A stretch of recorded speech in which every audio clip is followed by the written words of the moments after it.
down. It's my lucky day. Gotcha. Order guide you. Finally, Solidify. to the very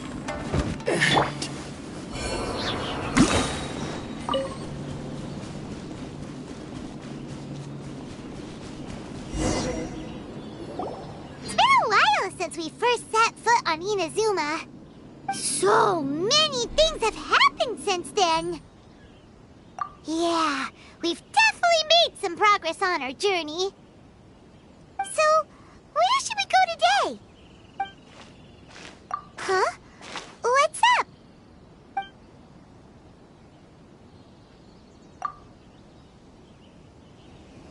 Hey! What the heck was that for? Doesn't want to talk, huh? Alright, let's convince him to calm down a little.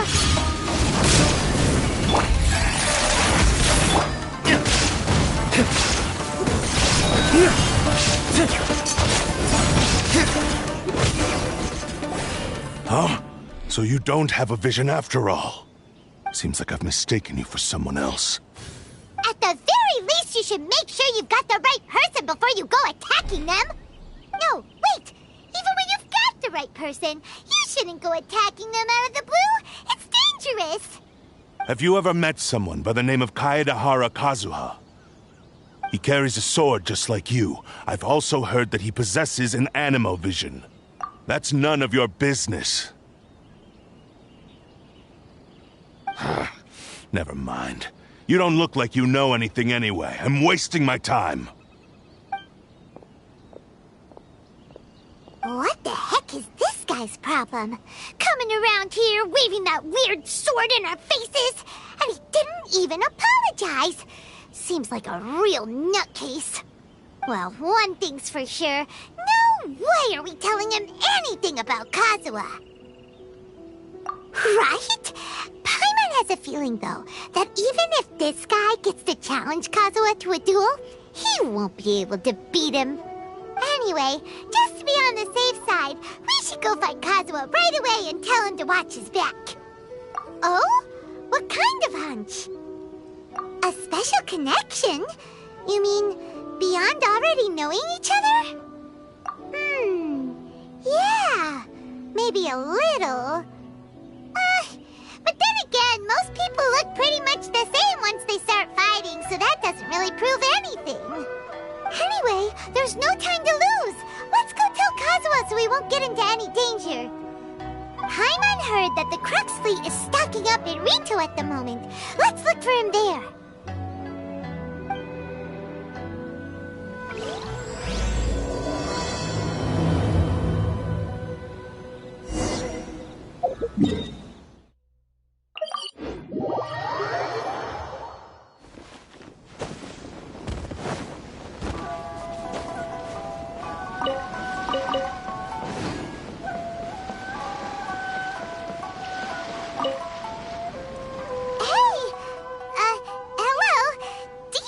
Kazuha is. You're looking for Kazuha too, huh? Guess he must have done something impressive after all. Well, we took the small vessels into Rito on a routine supply run, only this time, as soon as we entered the harbor, we ran into a huge crowd of Inazumans, all of them wanting to know about Kazuha. If it's because of that battle on Nizuchi Beach, Captain Beidou had a great run there too, but I don't see her getting this kind of attention. Kazuha keeps to himself most of the time. In fact, there are times when he doesn't even listen to the captain, but she just laughs it off. Oh, so you still don't know what he did? I've heard bits and pieces. Something about him blocking the Raiden Shogun's Muso no Hitotachi. Is it really as big a deal as everyone's making it out to be? Really? Wow. When you put it like that, it all makes sense. In that case, his newfound stardom is well deserved. He was called away earlier by some people from the Tenryou Commission. They said they had something important to discuss with him. I thought they'd come to arrest him at first. Turns out they couldn't have been friendlier to him. Seems like they really respect the guy. Just a little while ago, this would have been completely unimaginable. Thank you! Guess we'll go pay a visit to the Tenryo Commission.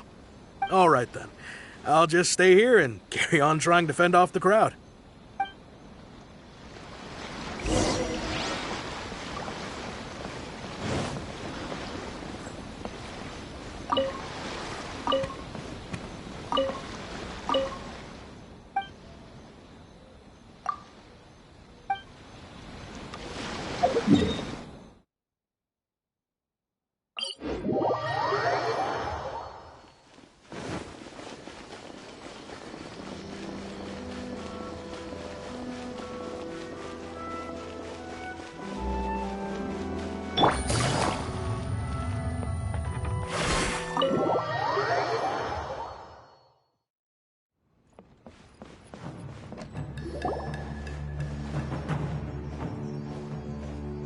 Oh?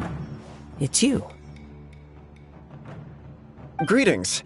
We were just discussing the repealing of the Vision Hunt Decree. Since you're here, you're very welcome to listen in on the conversation.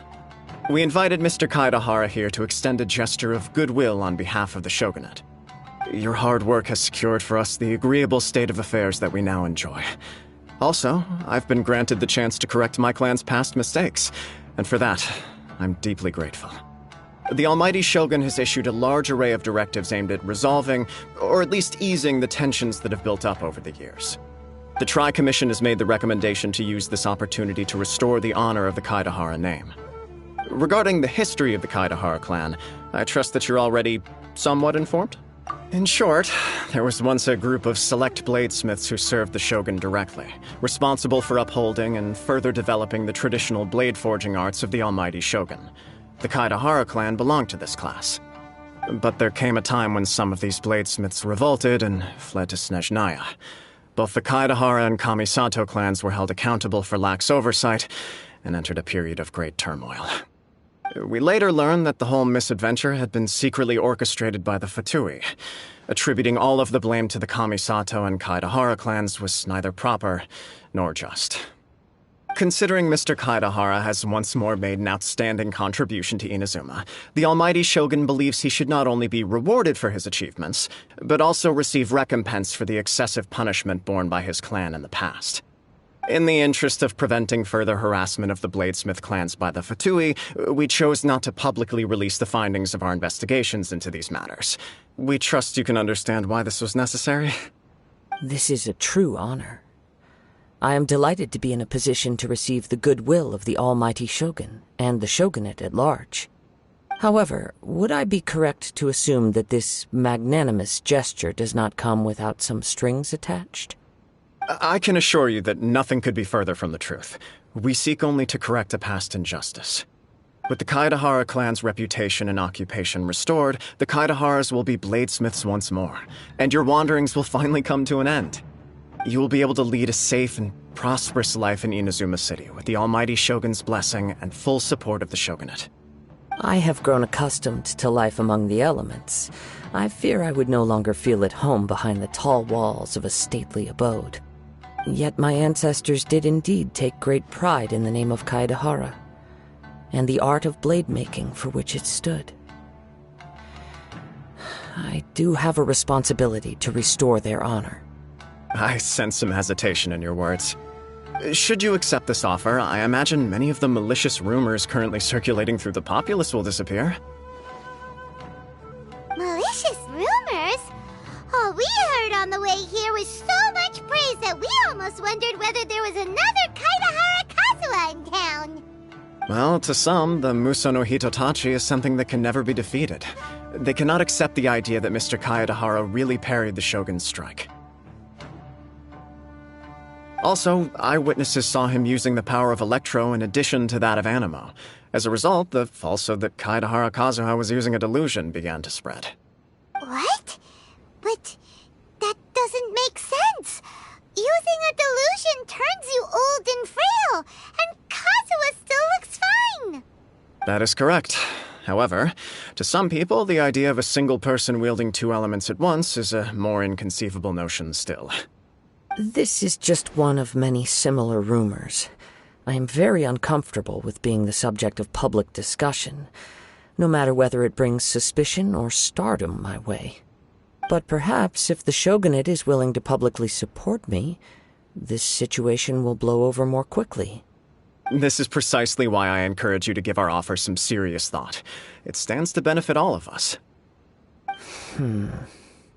Please allow me some time to consider. In fact, let us put this discussion on hold for the moment. Well then, what brings the two of you here? Yikes! We nearly forgot about the most important thing! Why would such a dangerous individual be looking for me? No, this puzzles me as much as it does you. My fighting forms were taught to me by my family, based on techniques originally developed for blade testing. We undergo rigorous training to standardize every motion the blade is put through, so that each can be fairly assessed for quality. Over time, these techniques came to form something of a Kaedahara sword art, focused on blade testing, but with a full repertoire of combat forms. Those forms are quite different from the more practical ones typically used by samurai in battle. So it's hard to imagine that the similarity you speak of was coincidence alone. All the more reason to watch your back! This guy was a serious nutcase. Indeed. He sounds highly aggressive. Anyone he targets is at risk of serious injury, or worse. In that case, I will send some men out immediately to search for him. Thank you. I must say I am now very curious about this matter, and I will also need some time to consider your offer. I will first join the traveler in investigating the one who attacked him, then give you a conclusive answer upon my return. Very well. Please stay safe. Come on. Let's go and track down your aggressor. The detective agency knows the most about what goes on in town. Let's see what Ryuji has to say.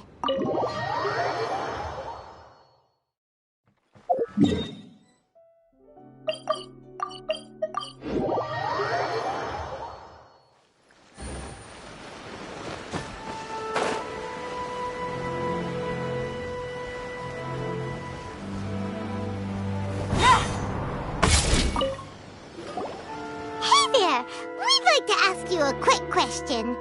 Do you know if anyone around here has been looking for him? For Kaedahara Kazuha, we mean.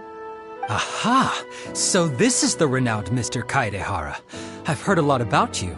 It is an honor to finally meet you today. You are too kind. We are currently investigating an assault and would appreciate any help you can offer. Oh? You were targeted in an assault? Let me think. I can't seem to recall anything of immediate interest. Mr. Kaedahara is currently the talk of the town, so there are always a lot of people looking for him. To be honest with you, our detective agency has recently been receiving many inquiries from people wishing to obtain Mr. Kaedahara's personal information. Some of them were offering us millions of mora just to gather the information they want. If these were more legitimate commissions, Sango would have snapped them up in an instant. Millions? Of mora? Whoa!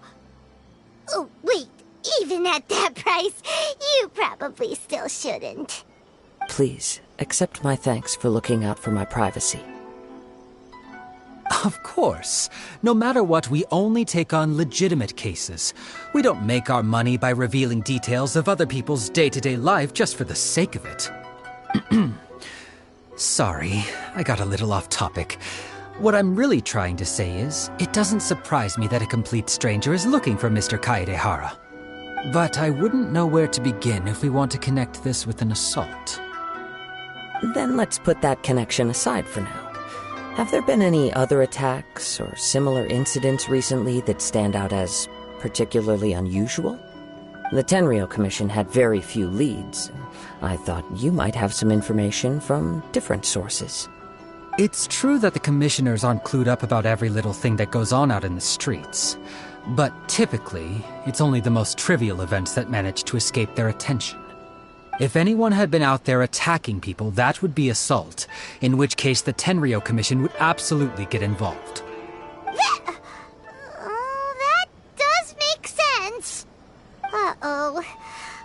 like the trail's already run cold. I still find it difficult to believe that whoever attacked you hasn't been causing any trouble elsewhere. Few people possess your prowess in battle. So unless you were the first person he targeted, someone is certain to have been hurt by now. I am well aware of your talents. There is no need to be humble around me. In fact, I'm quite relieved that you were the one he targeted. It would cause me great grief to see someone become critically injured or lose their life because of me. For the poor victim, this would be a completely senseless crime. Don't worry, we'll find him. It seems you are every bit the selfless hero they make you out to be, Mr. Kaidehara. Surely this same concern for your fellow man is what drove you to fearlessly raise your blade against the almighty Shogun. You flatter me. Truth be told, I don't know quite what came over me in that moment. You are much too humble. Don't worry, I completely understand your concerns.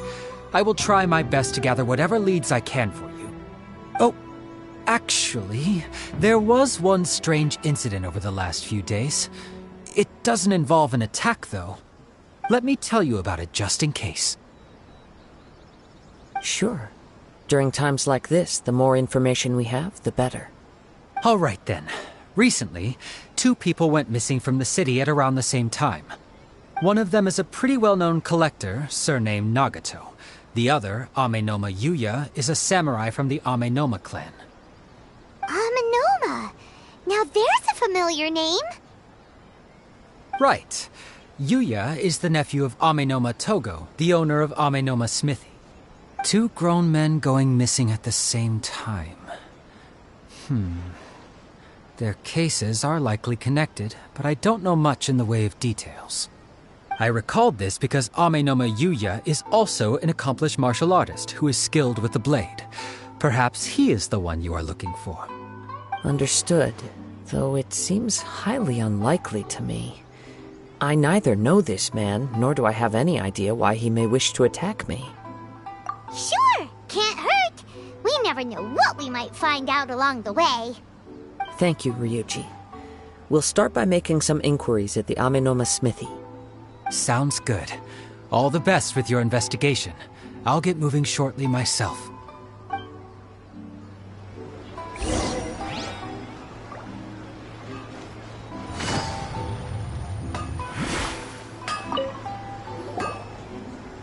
Ah, if it isn't Kaedehara Kazuha.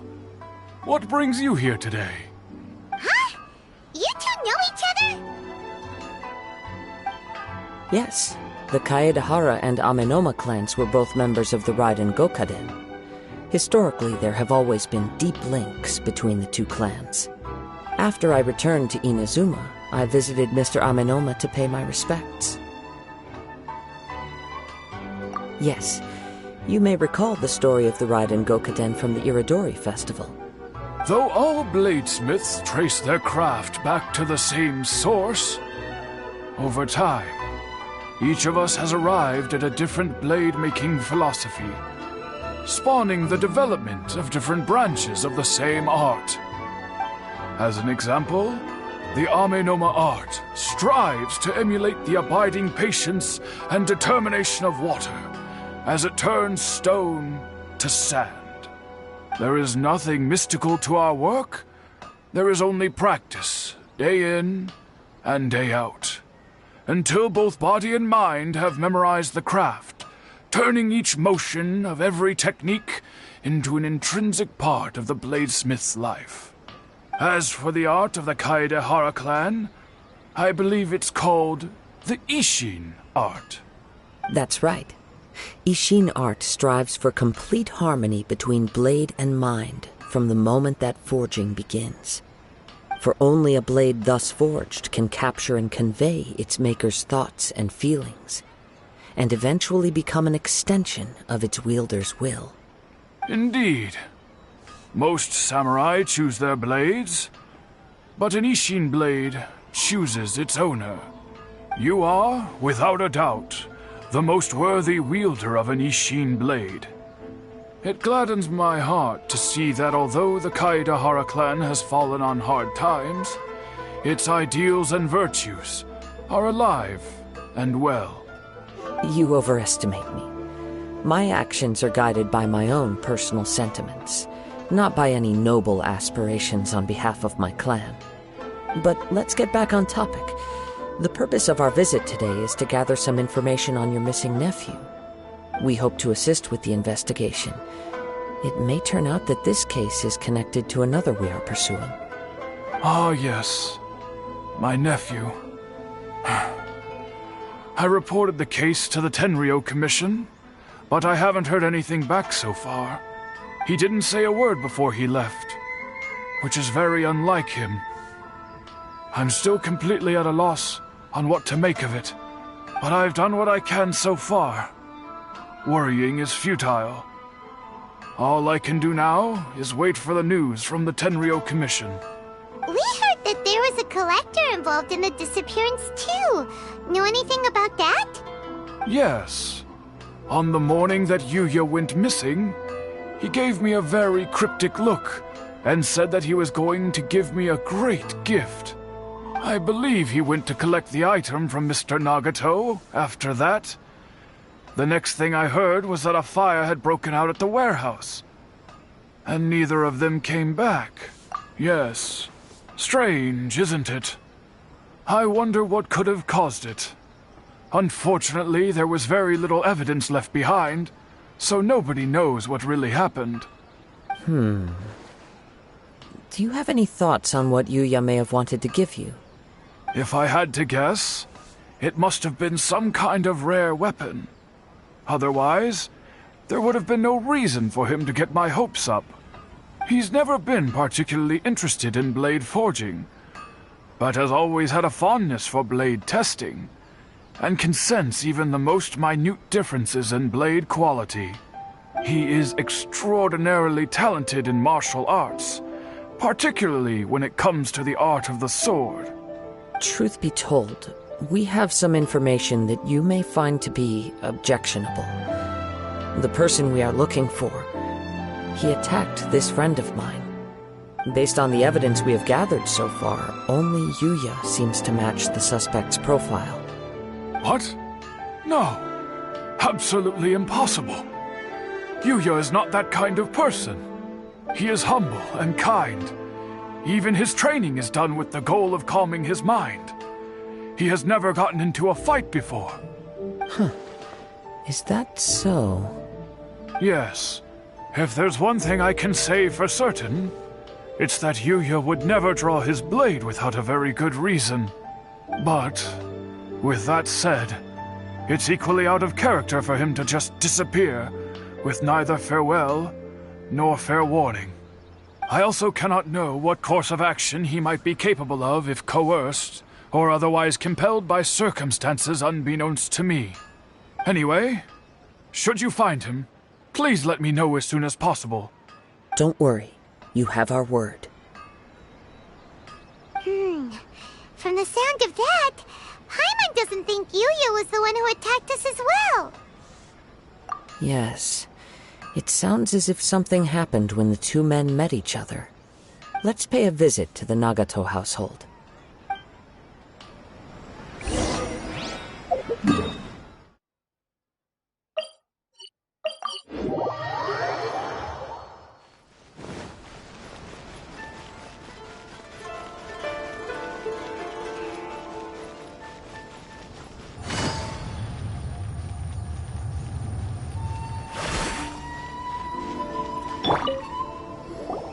I'm very sorry, but we cannot afford to pay what we owe right now. My husband has gone missing, and I'm still trying to find him.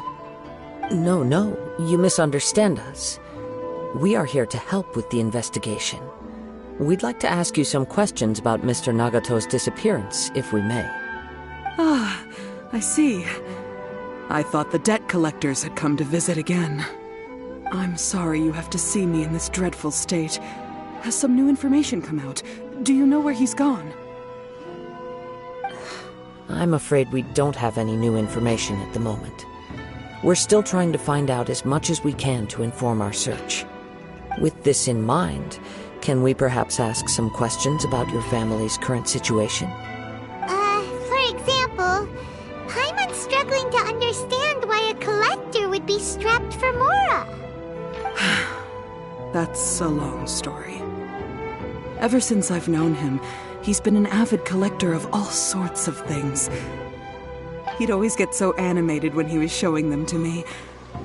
I knew nothing about the items myself, but seeing how enthusiastic and excited they made him, I was happy to believe that they were just extremely important to him.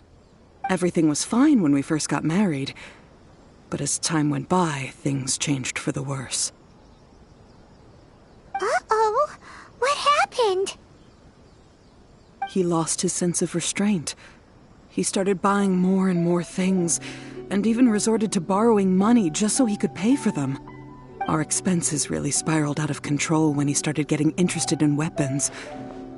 It was awful. There were days when he'd spend hours down at the warehouse, admiring his weapons even as debt collectors were descending upon our house. He wouldn't sell them, wouldn't even touch them. Just sat there staring at them like he was in a trance.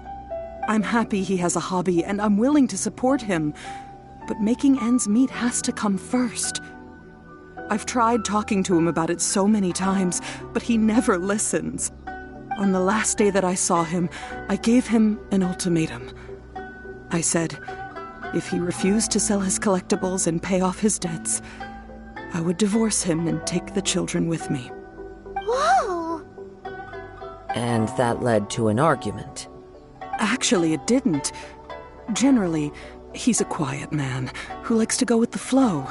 On most things, he leaves the decision-making to me.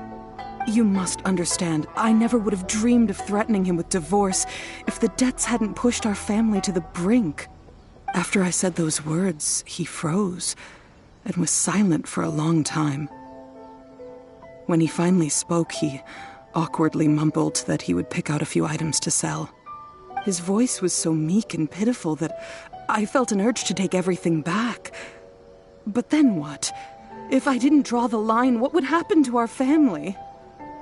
Had I not indulged his bad habits, we wouldn't have found ourselves in such a predicament.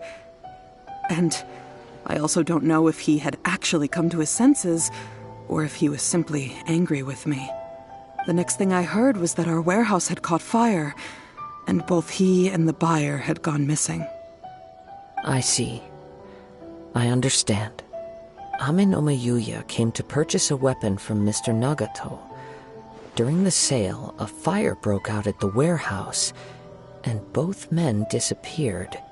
At first, I assumed they must have gotten into an argument over the price. But my husband has never been one to negotiate. He never even haggles when he's out buying groceries, so it's hard to imagine him getting into a fierce argument. Maybe he was feeling the pressure from the debts? I don't know. He just disappeared after the warehouse burned down. Perhaps he's too afraid to come home now that all his collectibles have been lost in the fire, and he's got no way to pay off our debts. Even though I'm still a little mad at him, we're a family, and I want us to face our family's crisis together.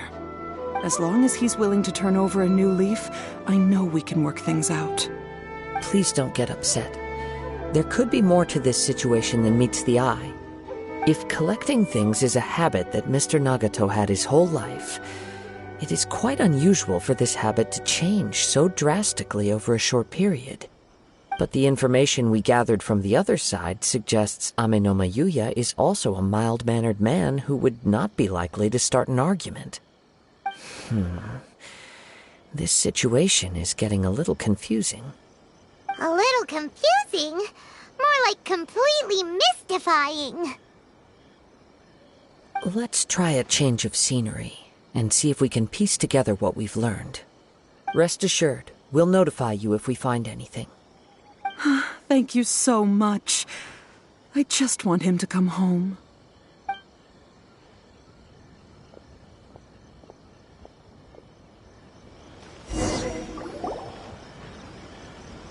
Based on the information we've gathered so far, I can only surmise that the sales meeting between the two men was somehow the catalyst for their disappearance.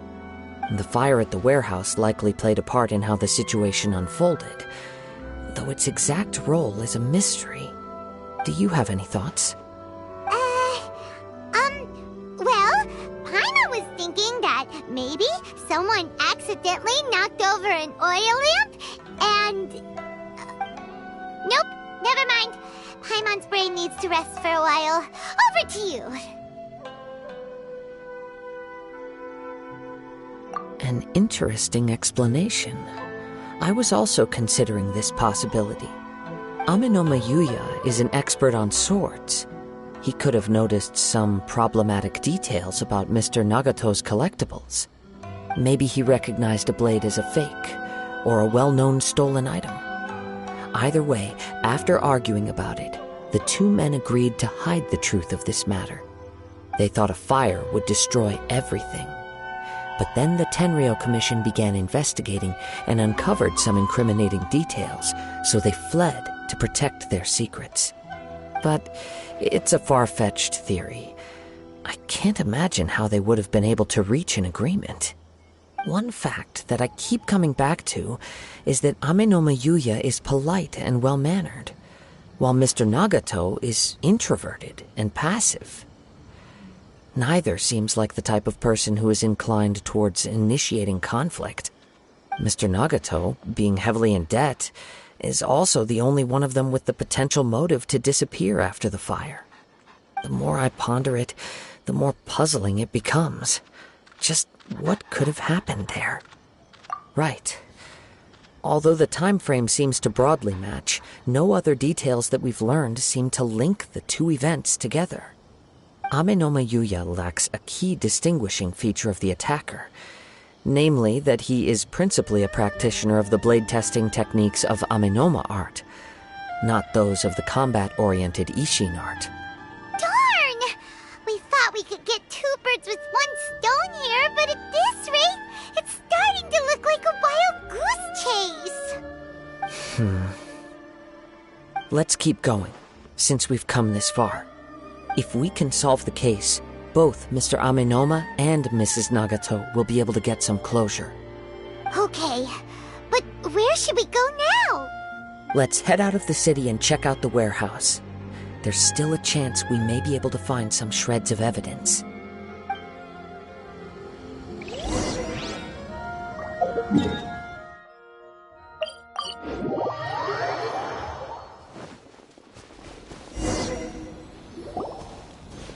Wait.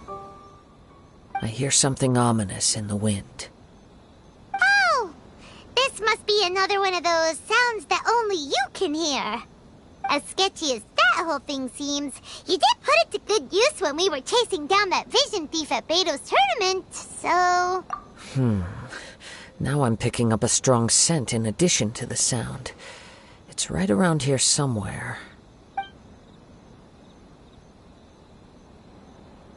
But there's nothing here. It's gone now, but I can still sense the direction it left in. It felt very much like that ancient presence in Inazuma, the remnants of the Tatarigami. Indeed, but this unexpected spring of inauspicious energy may prove to be of benefit to our investigation. We should remain vigilant and approach slowly.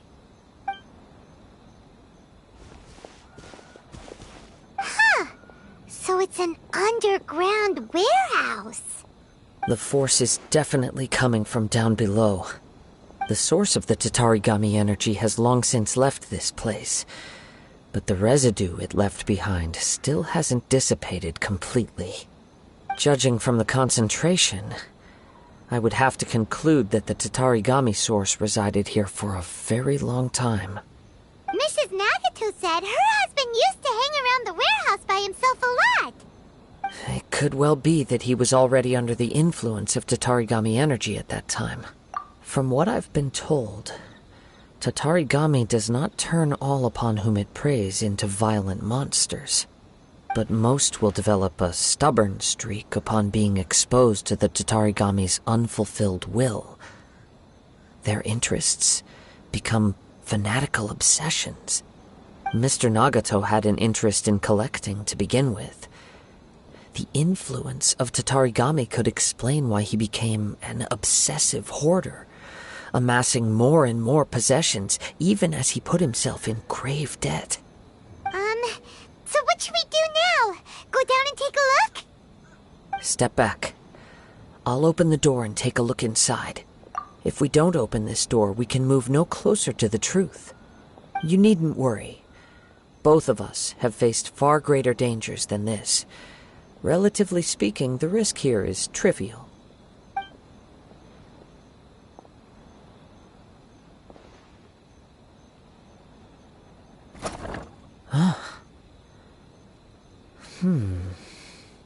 What's down there? Everything's buried in debris. I can't see anything. It looks like the fire caused a cave-in, reducing the entire warehouse to rubble. That was too scary! Paimon was so sure that the warehouse boogeyman was about to jump out at us! All we can do now is keep searching in the direction that the Tatarigami energy source left this place. 2 ordinary humans, entangled with the Tatarigami.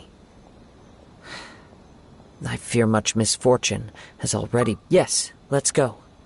If nothing else, it's vital that we find out where this Tatarigami energy is coming from. Quiet your mind and focus on what you sense around you. Perhaps you, too, will perceive its ominous presence in the wind.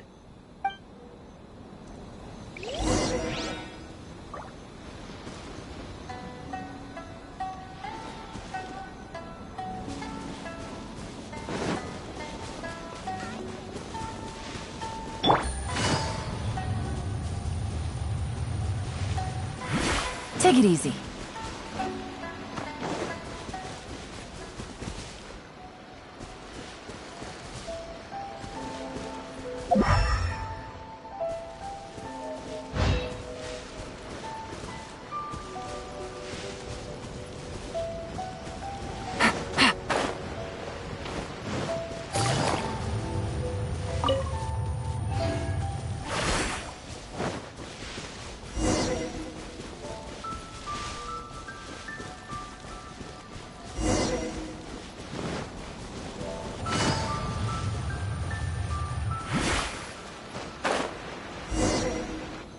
From this point, the trail appears to split into 2. The main source of the Tatarigami energy continued on into the distance, but a small portion remained here, and seems to be dissipating slowly. Quite possibly. Let's search the area.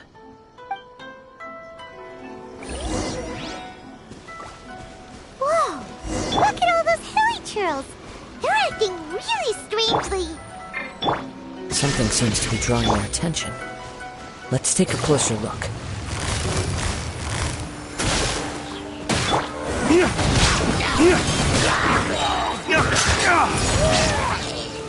Flames! Purge!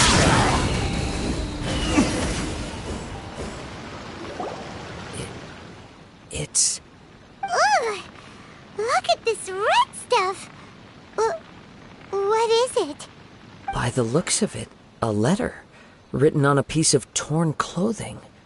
The ink is bone dry. It must have been written quite some time ago. Well, let's take a look.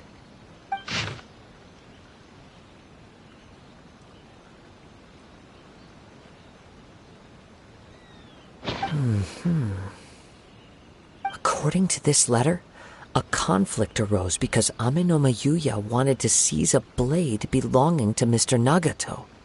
Yuya started the fire that destroyed the warehouse and wounded Mr. Nagato in the fight. Mr. Nagato kept chase as long as he could, eventually stopping here to write this letter when his strength gave out. So, where is he? He was not only mortally wounded, but also under the heavy influence of Tatarigami. Add to that the fact that its aura seems to have attracted a horde of monsters, and I'm afraid he may no longer be with us.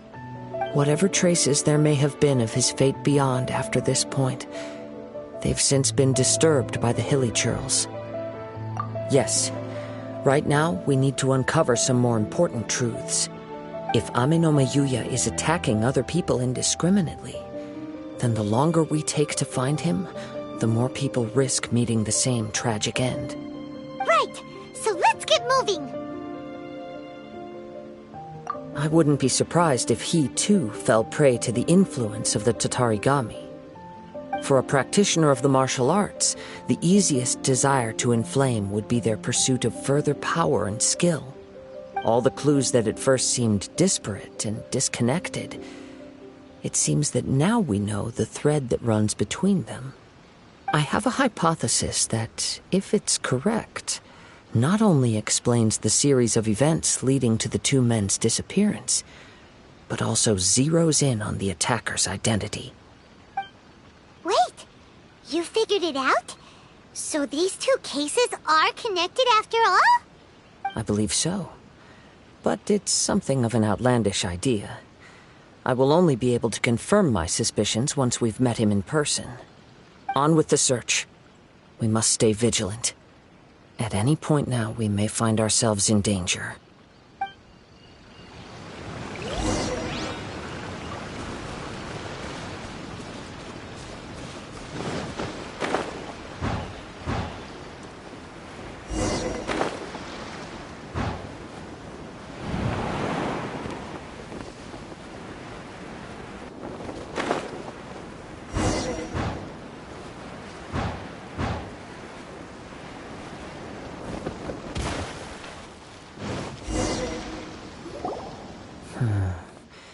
He seems to have stayed here for a long time. Why here? Is there anything special about this place? I'm not sure. But on closer examination, I sense that the aura may have lingered here at several different points in time. Show yourself! It's no use hiding anymore.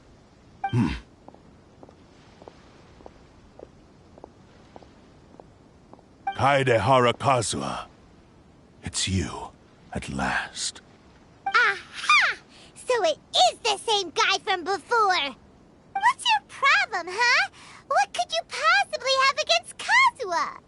Indeed, there should be no enmity between us. If it is Ame no Mayuya that stands before us. But what if instead of facing Ame no Mayuya, we are in fact facing the blade in his hand? Now that you mention it, it is giving off a strange light. Whoa, whoa! Surely you don't mean...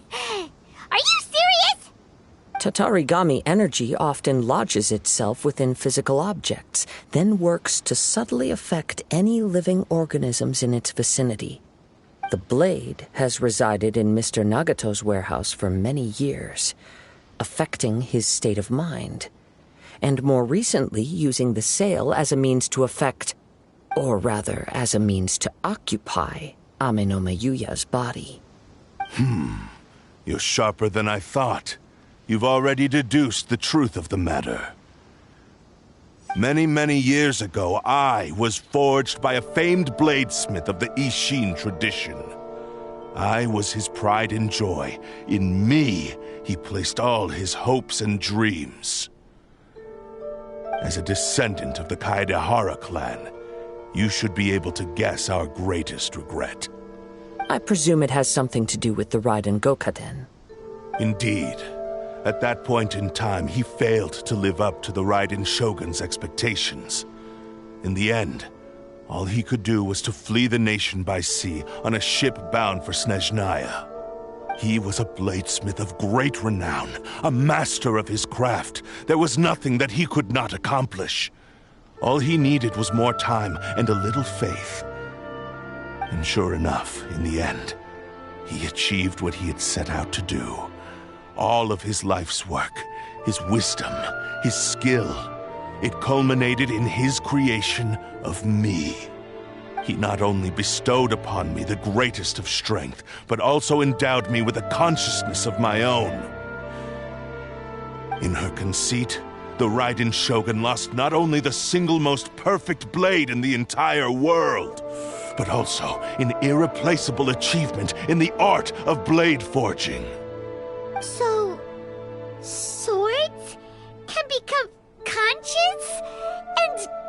Troll people?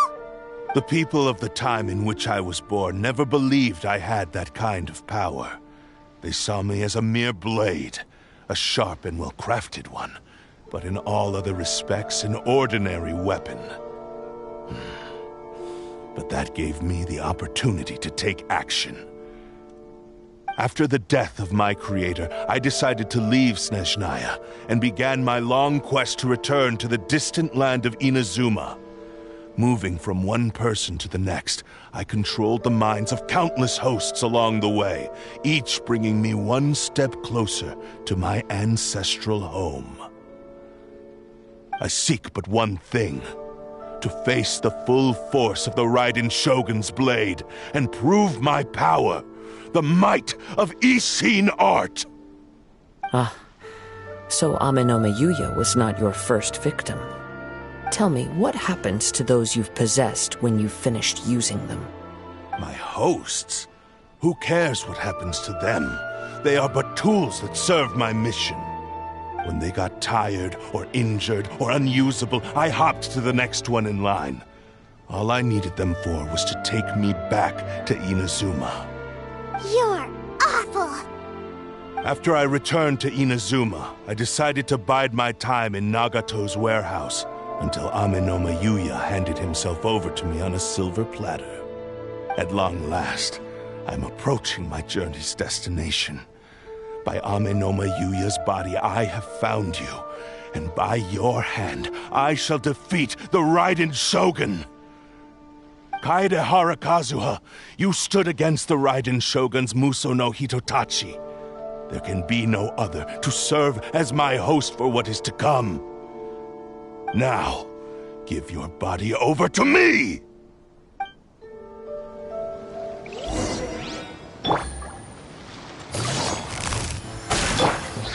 Gather! Illusion shattered! The winds rewrite history!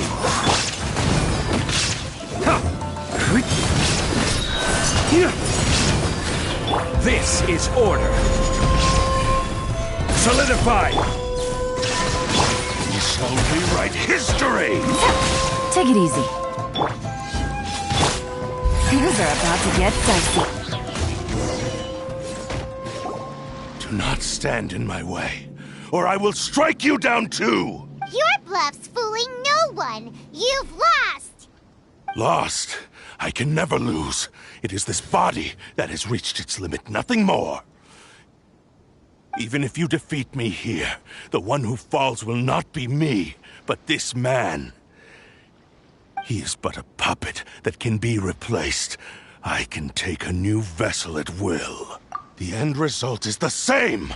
I will end this wretch's life before you can lift a finger! And even if I were to lose my physical form, it is but a small setback. My consciousness shall endure. By any means necessary, and any medium available, I shall return and fulfill my destiny! Your fighting style. It is indeed the forms of Ishin art. But from your movements, I sense only hatred and arrogance, as well as a thinly veiled mania and despair. Really? You can tell all that just from his moves? As I've mentioned before, the forms of Ishin art convey the user's thoughts and feelings. Since the blade is currently possessing Amenome Yuya's body, its movements express the innermost thoughts of the blade. If you ask me, the mania is probably due to your desperate, single-minded ambition. You believe I am your only hope. Are you trying to claim that I am helpless without you? On his deathbed, he passed to me all of Ishin art's secrets. The little that you know barely scratches the surface. In that regard, why would I ever need your help? Because all of that is in the past. I've been wondering why you've not caused more trouble in all the years that you've been in Inazuma. If you are indeed a cursed blade that can possess its owner. Now that I've seen inside your mind, everything finally makes sense. You weren't biding your time. You were trapped. After all the time that's passed, you have grown weak. To the point that you are now unable to acquire a new host without making physical contact. Oh, that's right. Paimon remembers now. Mr. Nagato had a habit of never touching his collectibles. Only when Mr. Nagato witnessed his wife's distress and decided to sell his collectibles did you finally have an opportunity to reach out to Ame-no-me Yuya and make your escape. And what of it? Well, that brings me to my second point. There's a despair in you that is so strong it threatens to overwhelm you. You were determined to fulfill your maker's ambition, whatever the cost. But this ambition is too grand and too heavy for you to bear. Each step you have taken has come at a great cost. I think you realized your limitations long ago. The more you clenched your teeth and pressed forward, the greater your fear of losing everything you had achieved grew, and the more you wished to run from the truth. But the way I see it, what began as an ambition has long since become a delusional fantasy. What would you know about any of this? I'm just one step away from achieving my goal! You returned to Inazuma to prove the unparalleled brilliance of Ishin art. But to make this arduous journey, you committed countless atrocities and showed a blatant disregard for human life. Even if you were to sever that divine light, is this truly the outcome that your maker would have desired? You... Sure, you inherited the secrets of Ishin art. But even as you made your journey to honor this legacy, you treated the ones who wielded you as mere tools to do your bidding. How could you possibly unleash the full potential of Ishin art when you act in perfect discordance with the principle of harmony between a blade and its bearer? Silence, you blabbering fool! I must achieve my goal. This was his life's dream, and the very purpose for which I was brought into being. I will concede that you are most perceptive. You see my predicament clearly. But you also underestimate my resolve. And you should face reality. Easy for you to say. Facing reality offers me nothing. I have no need of anything that would stand in my way. Not hesitation, not self-reflection, and certainly not your so-called reality.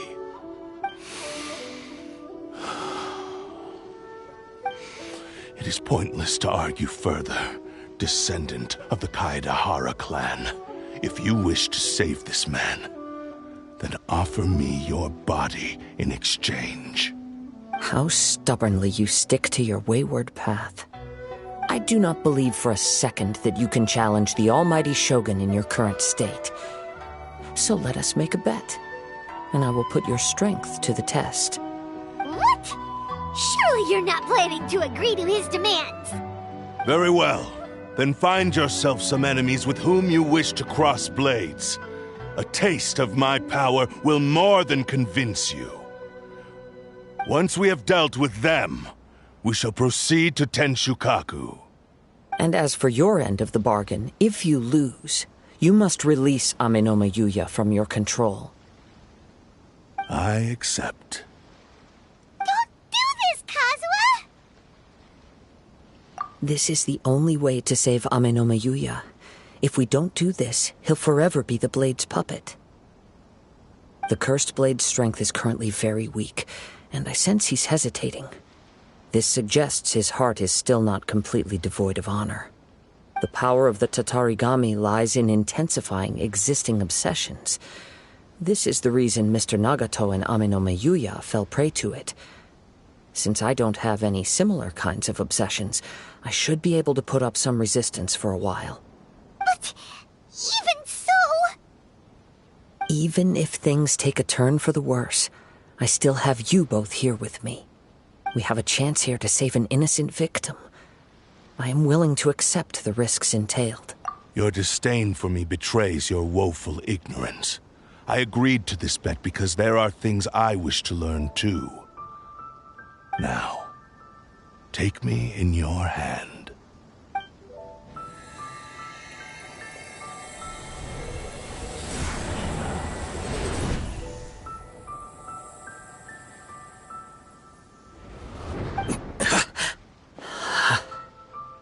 Kazuha?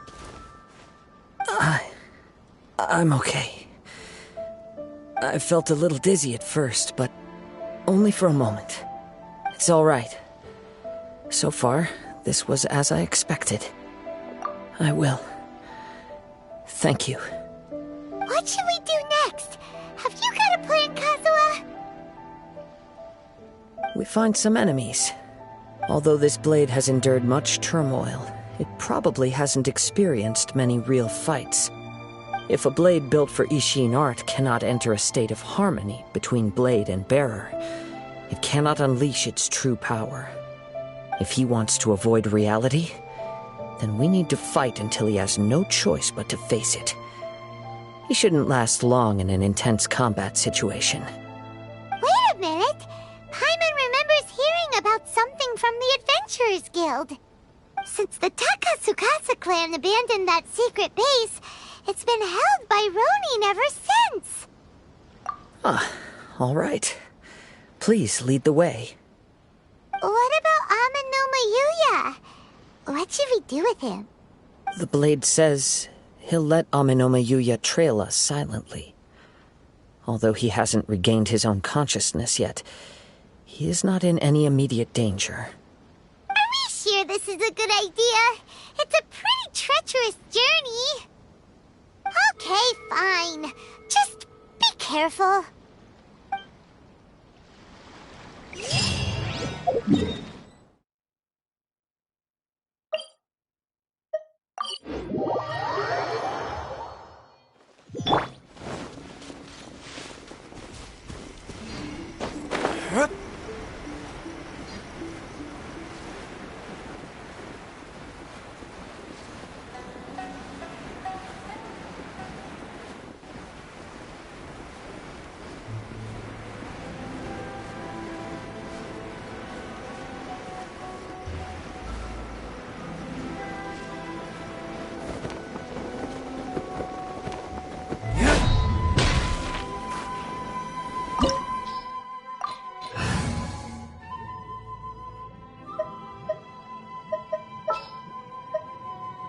Conquering demons is what I do.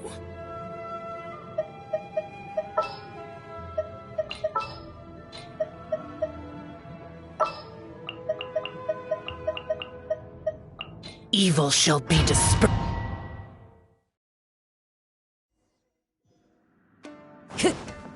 Leave everything on this journey to me.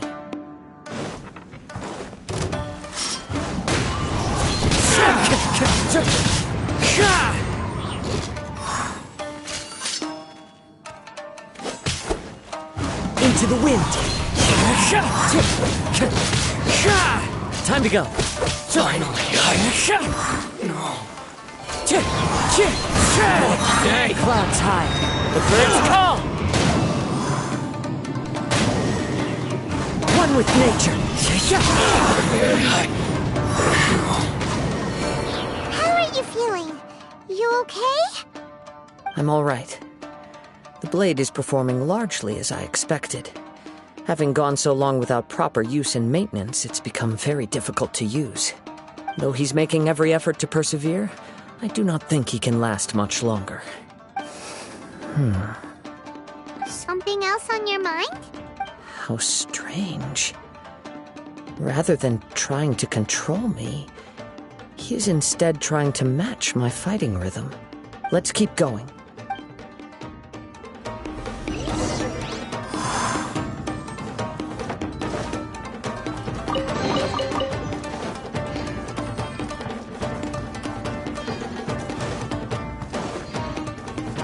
Let's get down to business. Into the wind.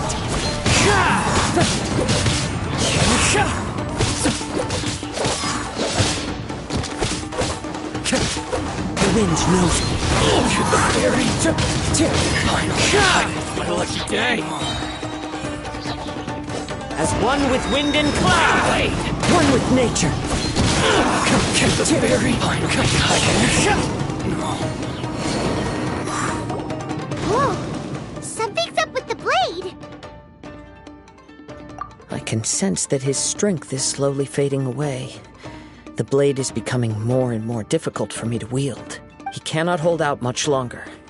If he keeps persisting, he will likely break apart at any moment.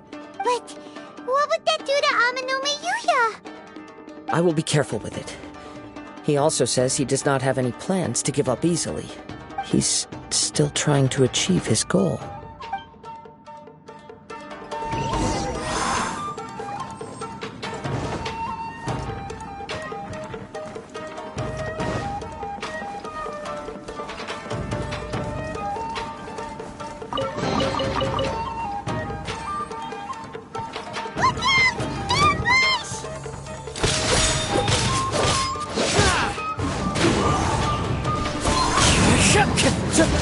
That hurts! Into the wind!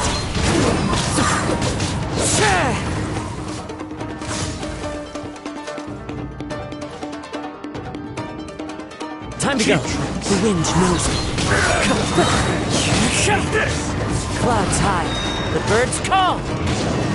One with nature!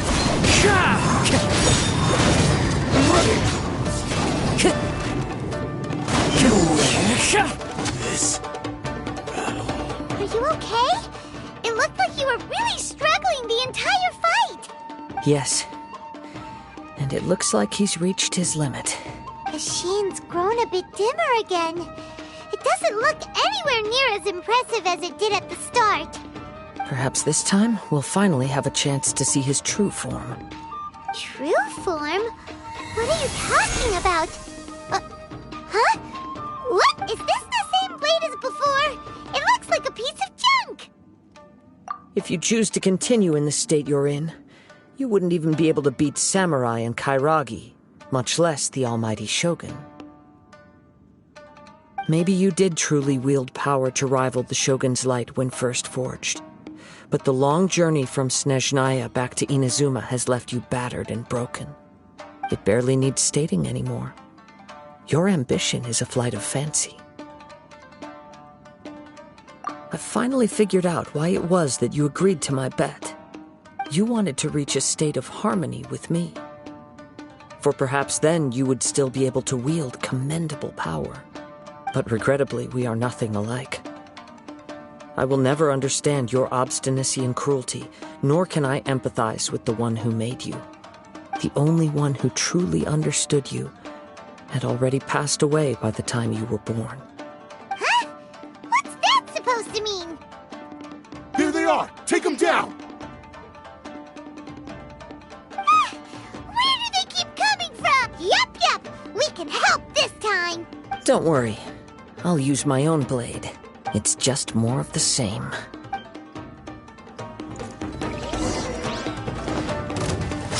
The wind knows me.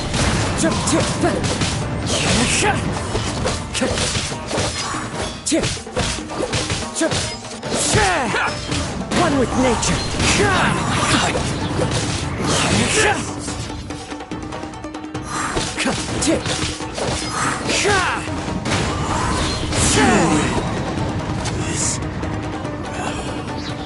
You fought way better with your own sword.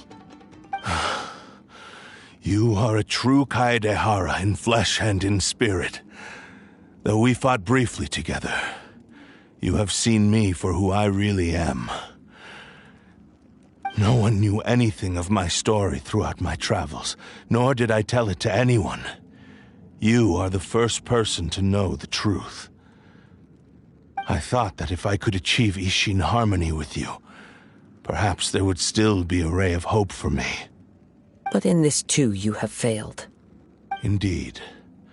No matter how hard I tried, I could not attain that perfect harmony that your personal blade does with you. Too much time has passed. My physical state is poor, and without proper maintenance, I can only disguise my true appearance behind an outer sheen. Yours is the blade that took on the Muso no Hitotachi. And what a magnificent blade it is.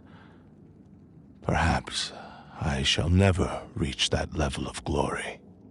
Actually, this is just a generic blade that I picked up during my travels in Liyue.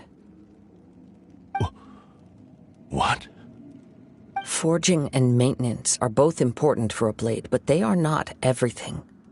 This blade has traveled the land with me for many years, and we have formed a close bond during that time. Plus, in the moment that I most needed it, I received aid from another power.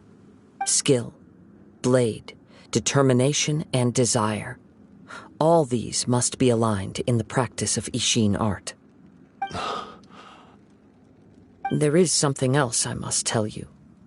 Though your maker may not have been aware, your ability to possess your own consciousness derived from the power of the Tatarigami. Tatarigami is a malevolence from the ancient past. It is the source of your mania and savagery. Though you tried to cooperate with me while I was wielding you, the part of you driven by Tatarigami was constantly trying to seize control of my body. I sensed it, but I couldn't change it. It is an integral part of my consciousness. I resisted its temptations because I wanted to save Amenoma Yuya. But I do not know whether you yourself have any intention of trying to fight it. I feel a great sense of regret for you. Since you embarked on a journey bound for a destination you were destined never to reach.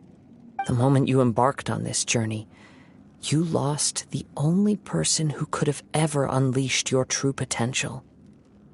And yet there was no way for you to turn your back on his ambition. You have known this for a long time. It is the true source of your despair.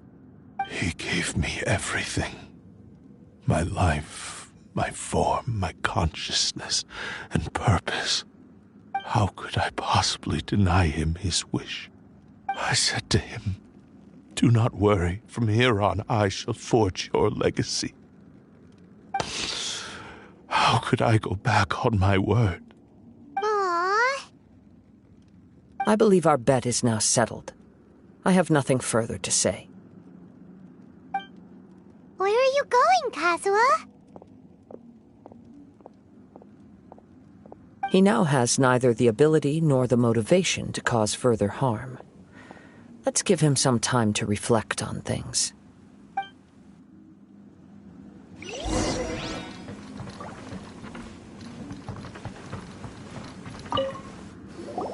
When I touched the hilt for the first time, it's as if I was transported to a strange dimension. It was somewhere I've never been. A bladesmith lay quietly on the bed, his frail face barely visible under the moonlight. His breaths were weak, and his life near its end. A newly forged blade lay by his side, listening attentively to his final words. Wow. That was the blade's memory, wasn't it? Indeed. While in exile in Snezhnaya, the bladesmith eventually learned the truth behind everything that had happened. The Ishin art had been dealt a devastating blow by the desertion of its best smiths. He spent the rest of his life in the forge, not to vent his frustration and hatred, but to atone for his actions. He felt intense regret at being tricked by the Fatui, but he could never again return to his homeland. His sole wish was to one day return his single, proudest creation back to the land of his birth. So he instructed this sentient blade to find a way back to Inazuma, no matter how long or how hard the journey. But he never wished to rival the gods. All he wanted to show was that they once shone brilliantly as blade and smith, that they were still worthy of being trusted. So that's the true story. But after that, the blacksmith's intentions were worked by the Tatarigami, slowly turning his proud creation into the cursed blade of today. Right. I believe the bladesmith might never have known that the power he worked with was that of the Tatarigami. The hatred within that power is what sent the blade down its ill-fated path. This blade has committed unforgivable atrocities, but only because it lost its original master. No one was there to correct its errors when it was losing its way. Shame it's too late now. Yes, it is too late. Time would not wait or stop because of his determination. While the world moved on, his ambition remained stubbornly stuck at that fleeting moment at the dawn of his journey. He seems to have calmed down, though. Let's go and check in.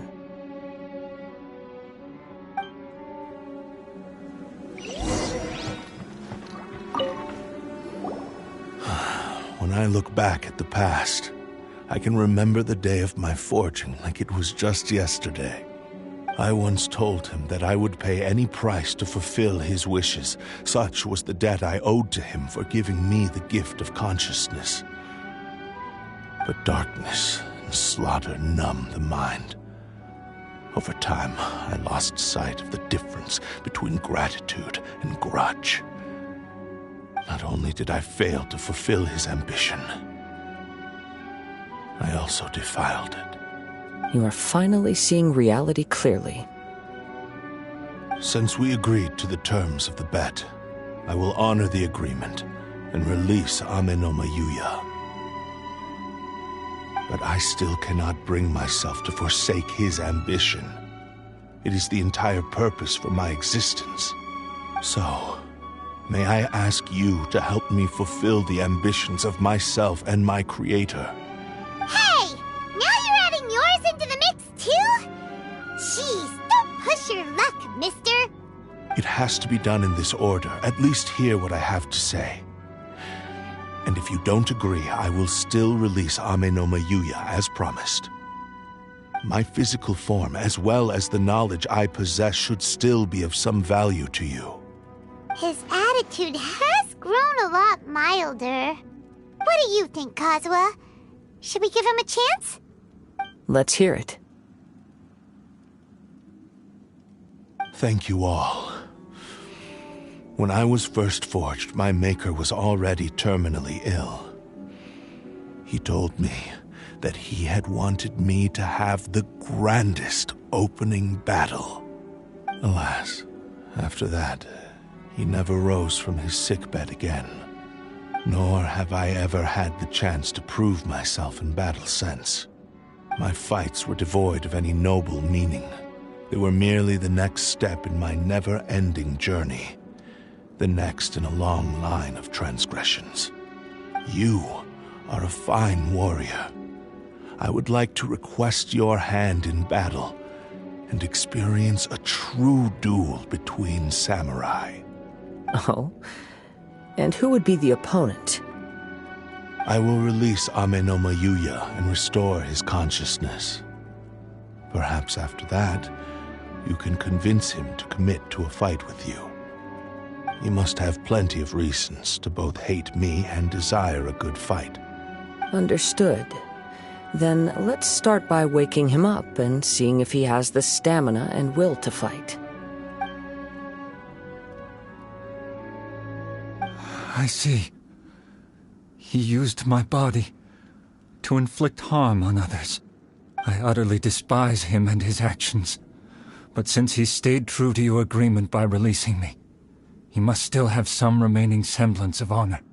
If a duel can help to set this state of affairs in order, I am willing to put myself forward. I do not wish to be a mere victim in this story. There's no need to worry. We'll vouch for your innocence to the Tenryo Commission. Thanks for your help. Who knows how this would have ended without your intervention? All right, then let's move on. More Ronin could appear at any moment. We can't stay here. In any case, for a final duel, I think we should aim for a greater sense of ceremony.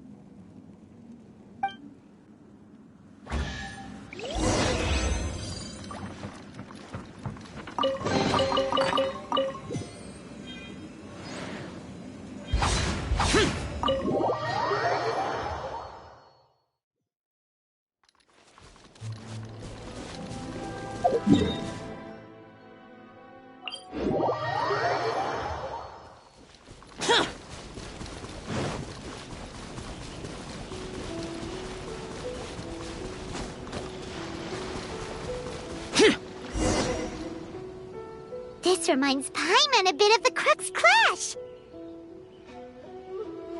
Yep, we still can't let our guard down. Even now, Paimon has a sneaking suspicion that Blade hasn't told us everything. Still, even if he's way past the point of redemption, it's hard not to feel a teensy bit sorry for him. Are you ready? Ready? Okay. All right then. Successor of Ishin art, Kaedahara Kazuha. Successor of Amenoma art, Amenome Yuya. Honored to cross blades with you. It is my honor also.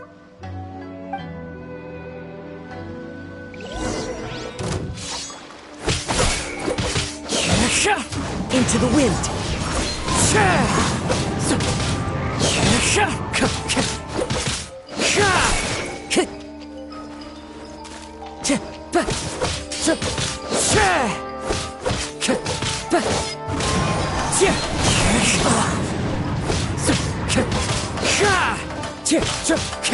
The wind knows me.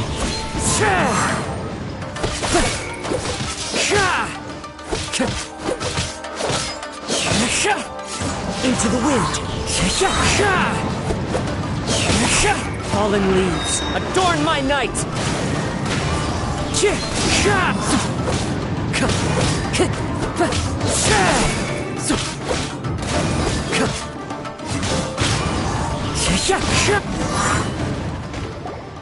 Thank you for the experience. Although he appears battered and broken, in your hands it seems he's regained a glimmer of brilliance. His sense of savage cruelty has completely faded away. But that same sense of determination remains strong. You also fought well. I'm sure he relished the experience.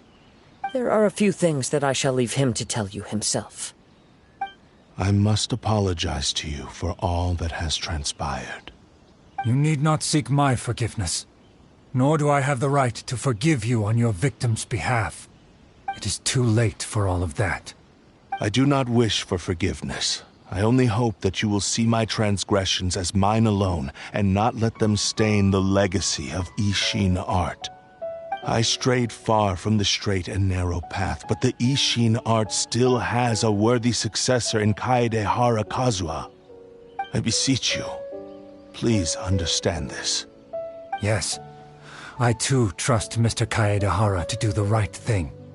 Thank you, successor of Amenoma art. This blade has also told me that he has another wish. He would like to visit the Amenoma smithy. Maybe we can go back there together. What does he want to go there for? I'm not sure, but I think that all this is about to come to an end.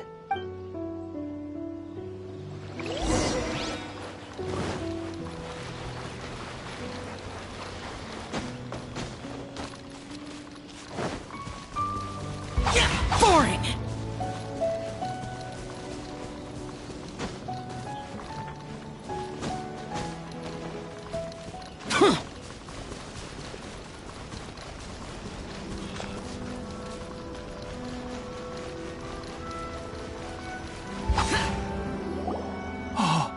It's Yuya! You have returned! I am sorry to have troubled you. It's all thanks to them that I was able to return safely.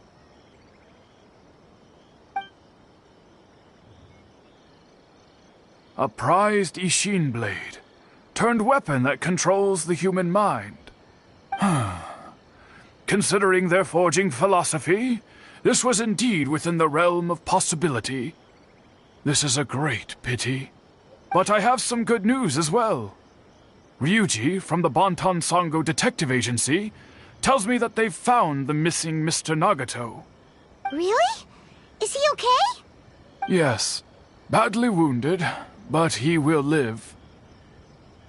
And now that Yuya is back, it seems like the final ending to this story is a happy one after all. I think I know what you want to do.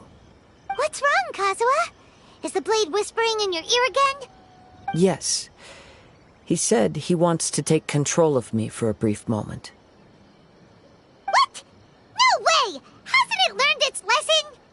He tells me that he's thought of another way to fulfill his maker's wish. And he assures me that he won't use my body for anything nefarious.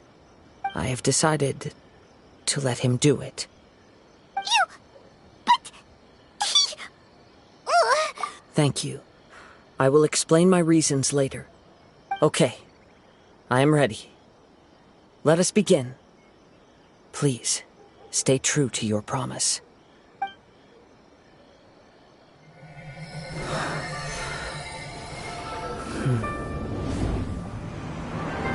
My power is almost spent. Without him, my eventual demise is inevitable. But if I abandon the future to give everything I have in this moment, my physical form can be forged anew. Everything?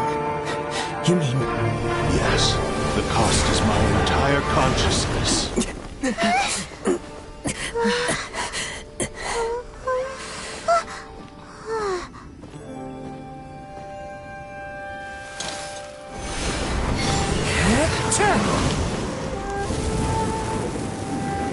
You were right. There's nothing that I can accomplish now. But there's still a chance for Ishin art. Once remade, I will be a valuable resource for your studies. Ishin lives on, and its finest hour is yet to come. Even if I am not the one to prove its might to the Shogun, as long as it is an Ishin blade, crafted by Kaedehara hands, it will still fulfill his final wish. Thank you, son of the Kaedehara clan. Over the years, my real name has been forgotten by all.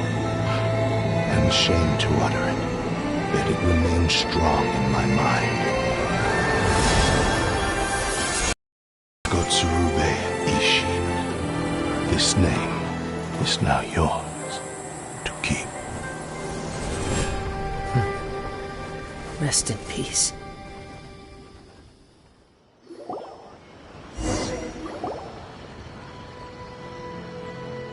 So, that's why he said it had to be done in that order.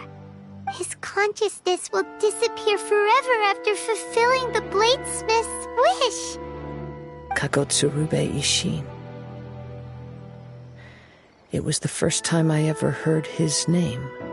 It seems like deep down he disapproved of his own actions, and thus chose to bury this name deep within his heart. Only in the final moments, before his consciousness faded, was he willing to entrust it to another. Seems like he really, really wanted to fulfill his maker's wish. The same fervent ambition that gave him the motivation to keep going forward also fueled the stubborn determination that blinded him to the path ahead. Speaking for myself, I'd rather see him recognize and atone for his mistakes than see him punished for them. I understand. Perhaps this is a flaw in my personality. I've always been captivated by grand aspirations. Hearing his wish to rival the divine light touched something inside of me, just as the sight of those who fought to repeal the Vision Hunt Decree did. Your quest to face the gods and trace your sibling inspires me in the same way. After everything I've seen, perhaps these pursuits fascinate me a little more than they should. Oh, Kazuha. I will continue to support you from this point on. Know that you will have my assistance whenever you need it. Wait! Shouldn't we also go update Kujo Kamaji? Oh, you're right. We need to tell him about the findings of our investigation.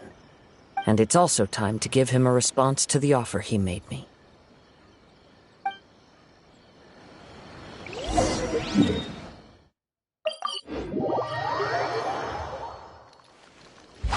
Boring!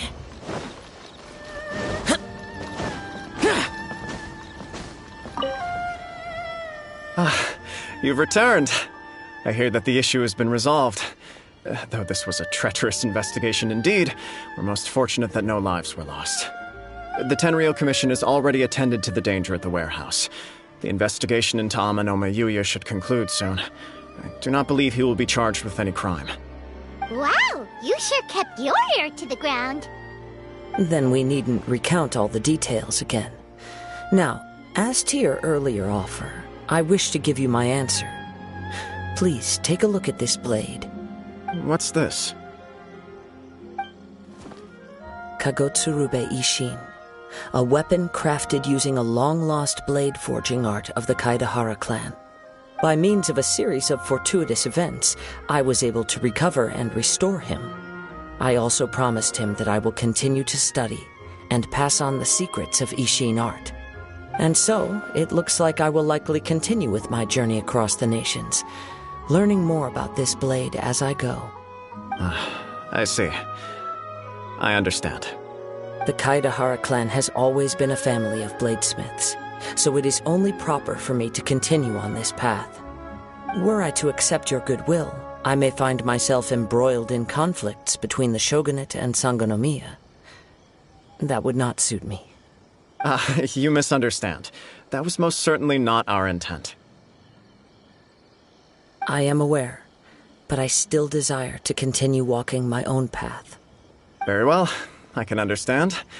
Then let's pretend this offer was never raised.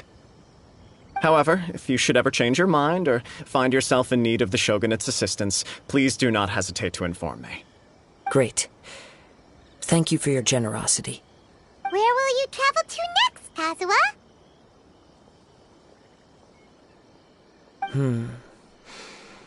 I'll probably take to the seas with Captain Beto again for now. As for my next destination, let's see where the wind takes me.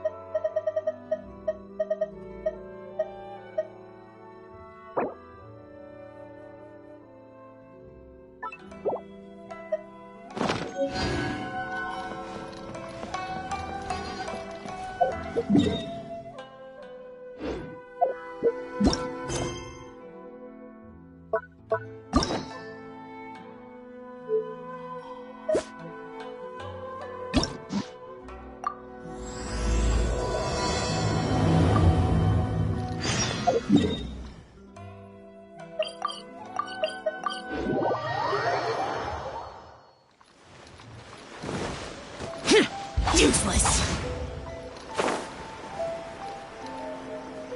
Here.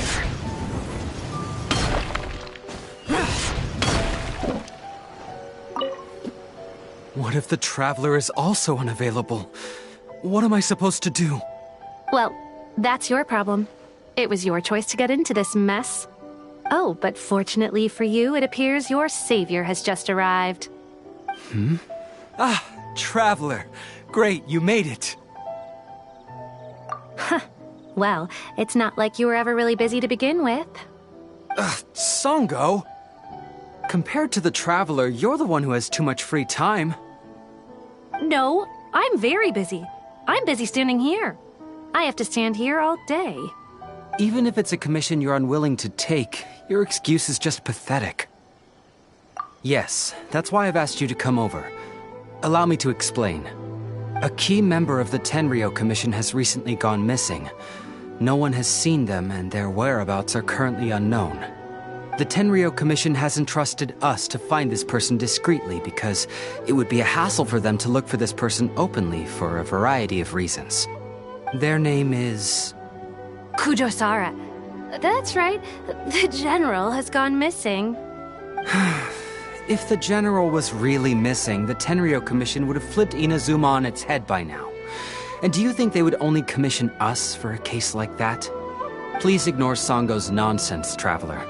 In fact, the missing person's name is Shikanoin Heizou. He works as a special detective at the police station. Although his rank is merely a doshin, he is quite competent and held in high regard by the police station. Do they think he's more competent than me?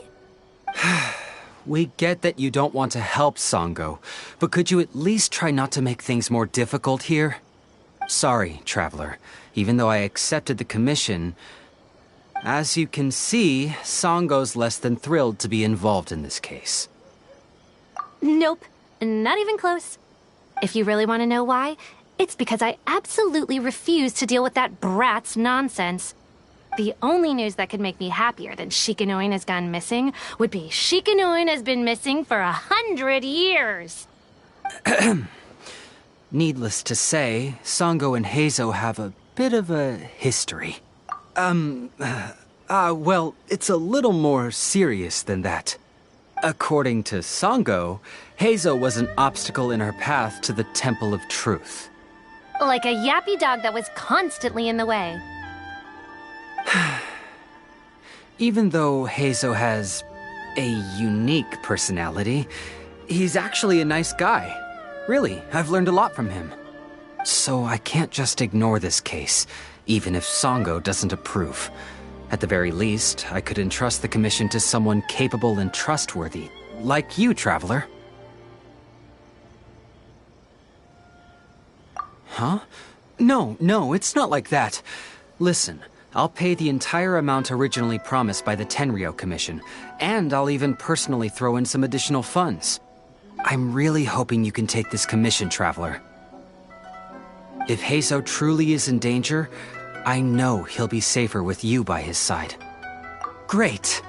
We've learned that Heizou had expressed interest in Watatsumi Island before he disappeared. During the war, he apparently carried out some mission on Watatsumi Island, and once the war ended, he made frequent visits to the island. I heard you have a good standing with Sango no Miya. I think it might be a good idea to use that as a starting point for your investigation.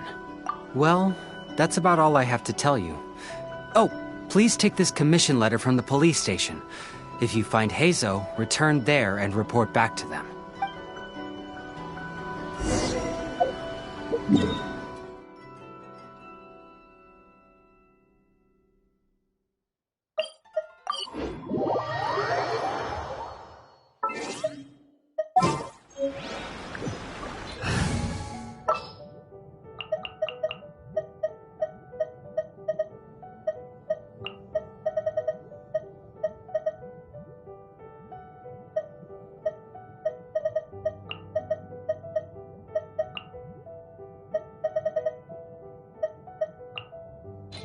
In the name of the Prinzessin! The campaign begins.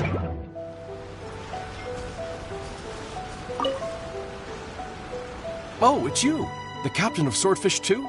My name is Shibata. I'm in charge of the watch here. May I inquire as to what the captain needs?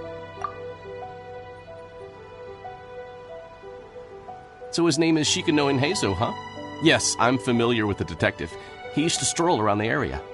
Her Excellency had assigned me to keep a close eye on him at the time, fearing that he would do something unpleasant, but I eventually realized that he acted more like he was on a trip or something.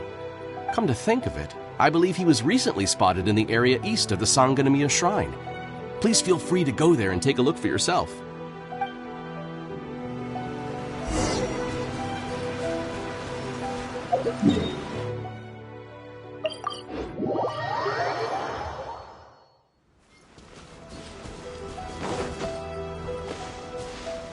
Come on, you guys. I'm nothing but a poor tourist with empty pockets. Please, you can just let me go.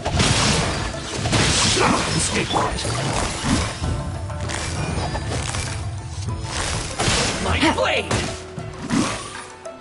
Let me weave you a bird. Confess! How's this? Finally, Well, look who it is.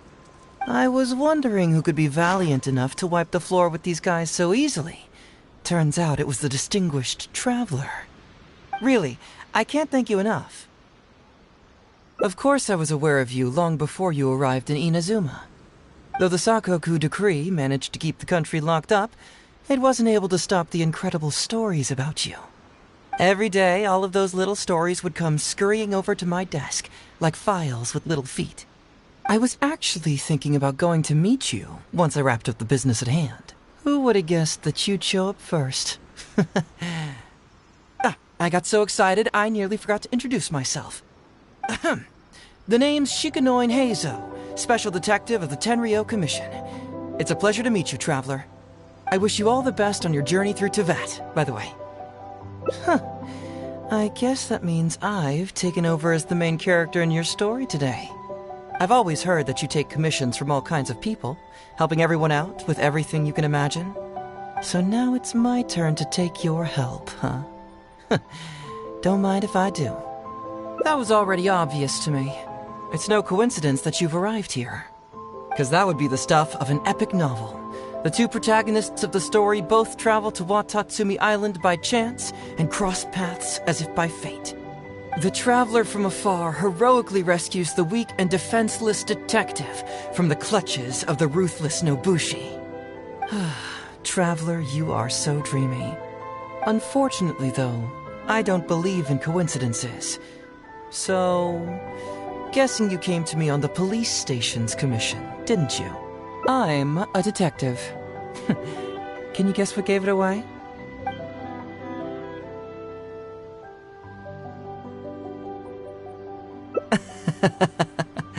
Sounds like you already have some ideas about the work of a detective.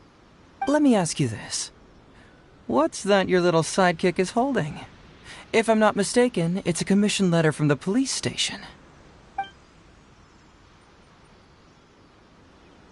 What? Paimon's just here to take a look. And hey, who are you calling a little sidekick? Paimon was worried he might be in danger, so Paimon came to help.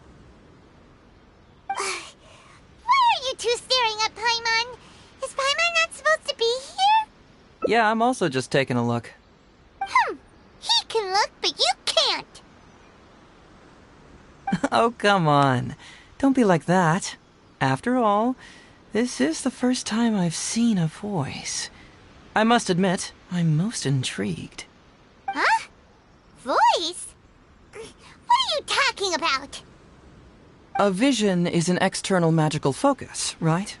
Well, similarly, a voice is an external voice box. I've heard that the Traveler isn't very talkative, but given how chatty you are, you must be his voice, right? That sounds awful! Paimon's not somebody's voice! Paimon's emergency food!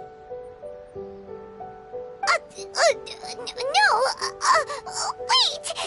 Oh, Paimon's so upset she can't think straight!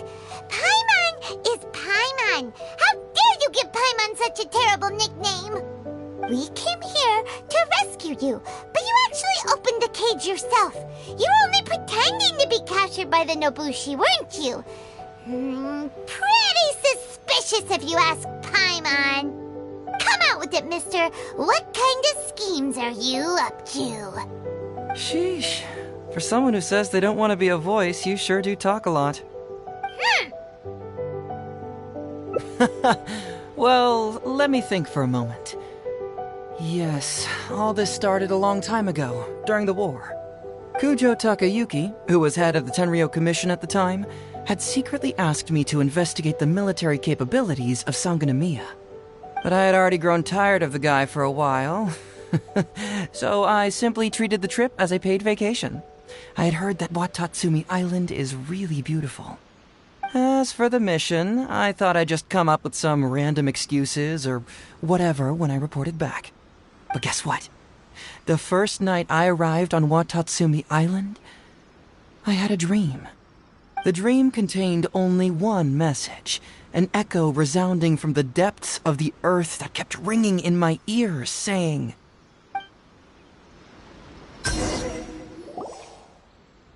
"Something vital is missing on this island." Isn't that bizarre? Something vital has gone missing on this island. Has something evaporated into thin air? What could it be? Paimon bets it must be something delicious. You know, because the soil of Watatsumi Island can't grow crops. There's a shortage of food here. Oh, food, huh? How about you, Traveler? What do you think is missing?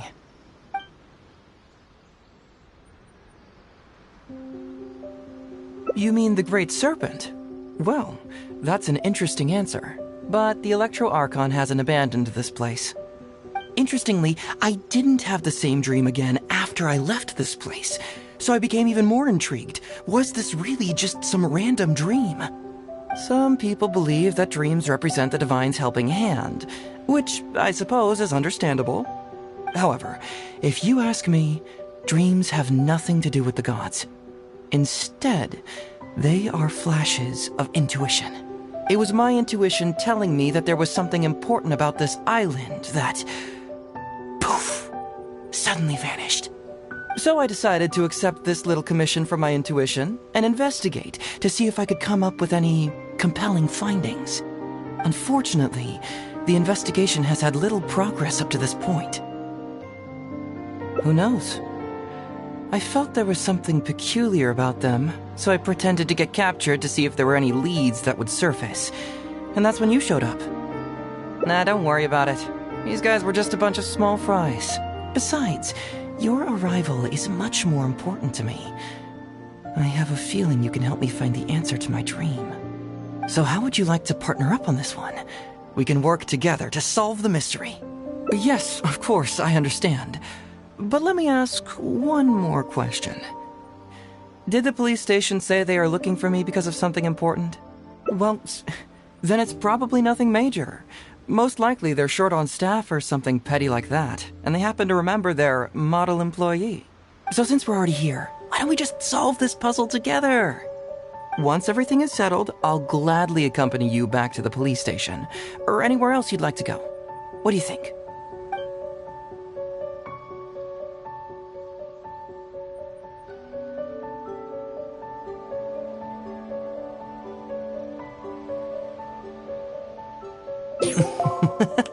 It's a deal then, partner. So, let's get started, shall we? First, we can search the camp for clues.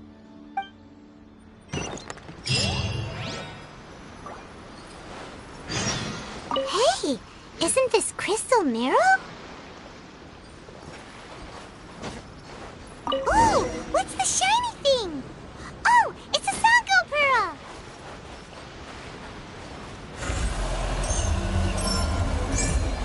Bring it on! So, have you found anything? Yes, I've found pretty much the same. And there really are a lot. Aren't these all super expensive? Oh, these must be the valuable things that went missing from the island! That's it! The Nobushi must have stolen them all! I don't know if I'd go that far. The Nobushi would be very hard-pressed to find many opportunities to get their hands on commodities like these.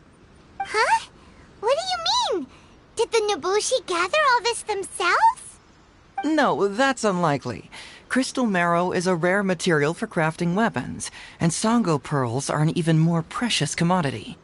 Here's what I think. Due to Watatsumi's poor soil, the island's economy is quite fragile and heavily reliant on the trade of these special resources. So, it's absolutely vital that they keep them under lock and key and well out of the Nobushi's reach. Which means they got lucky with a huge batch like this. My guess is they ambushed a caravan. If we go ask around the Sangonomiya Shrine, we can find out if there have been any recent instances of caravans being plundered. Perfect. I knew you'd be a huge help. Well, duh! The Traveler is Paimon's companion after all.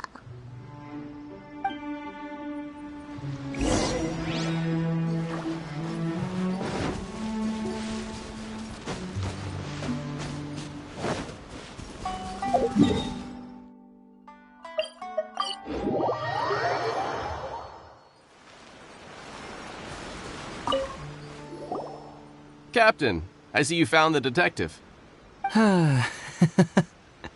Watatsumi Island sure is a beautiful place. I don't think I could ever leave. You can stay as long as you like, granted you don't cause any trouble, that is. Her Excellency has stated that all friendly visitors are welcome. Incidents of stolen goods? Not that I'm aware of. Her Excellency has recently launched several measures to boost the economy, including the development of trade routes and establishing our own caravans. Troops have also been deployed to protect them, so it is only reasonable to assume that the current trade routes are already very safe. Any looting or theft would be practically unthinkable. That's strange. Then where did the Nobushi get those goods from? Huh? You mean you found goods of unknown origin? Yep, and it's all Sango pearls and crystal marrow, so we know it's local. Could there have really been a theft that hasn't been reported? That shouldn't be the case. Well, perhaps you could go ask Todoroki. He's responsible for the caravans and is usually in the village at night preparing the goods. If something has happened, he should know about it. Great. Thank you for all the info. Let's go. Hey, Traveler! It's been a while. I've missed you. Why didn't you inform me that you'd be coming over today? General Goro. You're dismissed, Shibata. You may go about your other duties while I catch up with the Traveler. Yes, General Goro. I overheard you discussing a case of stolen goods. Is that right? That's right! We found a lot of Watatsumi's valuable products in a Nobushi camp! I see. So you've come to ask if we know of any relevant cases. Well, I'm ashamed to say that, yes, the caravans have been plundered. And not just once, I'm afraid. We had already dispatched additional forces to protect the caravans, yet the crooks still managed to get away with the goods. And you're concerned that if this kind of news were to get out, it would undermine the confidence of other caravans.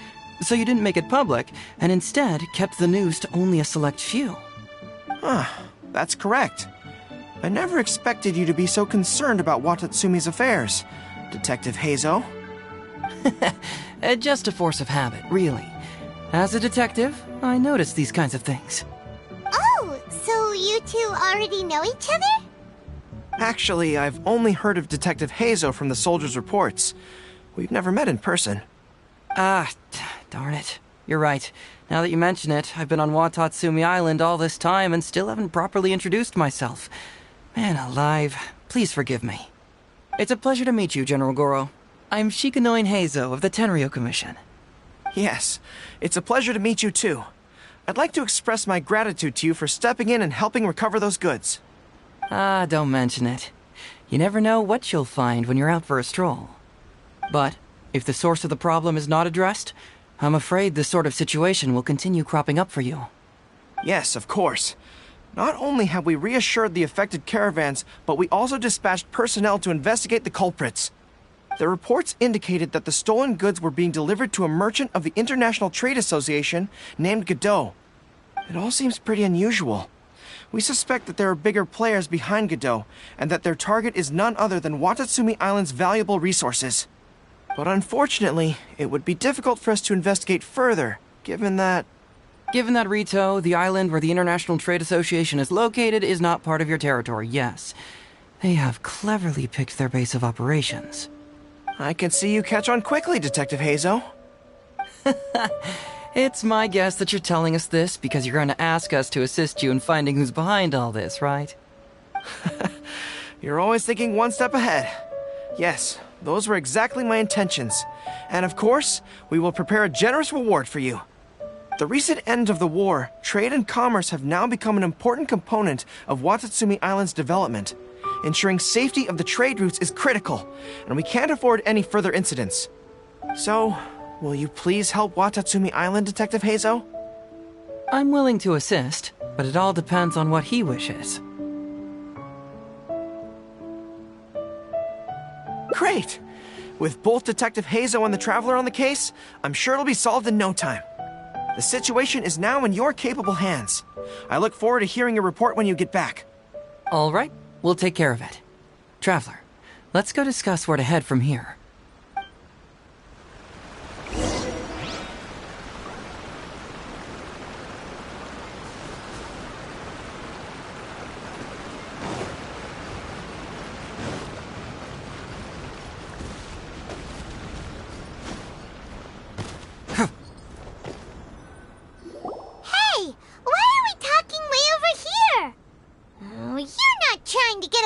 Goro so he can't overhear us, are you? Very perceptive. Seems even Paimon has her moments. Let me ask you, do you believe in intuition? Huh? Intuition? Where are you going with this? My intuition tells me that General Goro is lying. What? How could you say that? Although he did seem a little on the serious side today, but Goro's a good guy. Good people can be deceptive, too. After all, everyone has their secrets. Well, in my opinion, the timing of his appearance was a little too coincidental. Sangonomiya soldiers have been keeping an eye on me for the entire time I've been on Watatsumi Island, yet I had never seen General Goro even once. But today he came out and met with us, and even commissioned us to investigate a case. Maybe that's because the Traveler is here today, and Goro thinks he's more capable. Really? Huh. Then that makes things even more peculiar. If there are powerful players behind this case, and he needs to draw upon external support, then he should have taken action sooner rather than wait until today. A more plausible explanation is that the items we discovered are linked with some unspeakable secret, and he had to intervene to prevent us from digging any deeper. Then he put up a smokescreen to mislead us. I surmise that investigating the merchant Godot on Rito will yield no results. Whoa, are you serious? But this is all just a hunch you have, right? Actually, there is another key factor behind my reasoning, though you may not believe me. I sense something special about Goro. Something special? Yes. Whatever is missing on this island, I sense it in him. Whoa! Hold it right there! Are you saying Goro's a thief? As in he took something valuable? It's not that simple. I can't fully explain it. It's just my intuition. Sure, I trust your judgment, but perhaps you're overlooking someone else, the true leader here.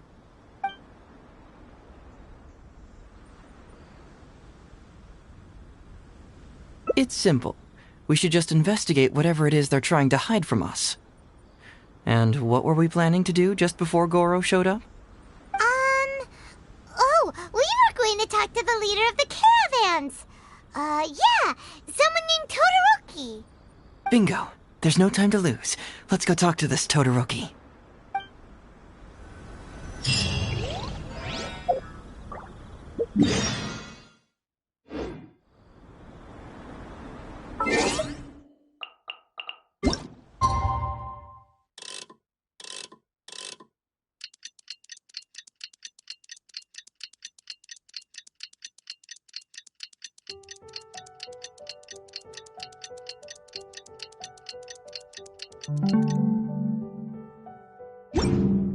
Doing detective work means you gotta walk the walk.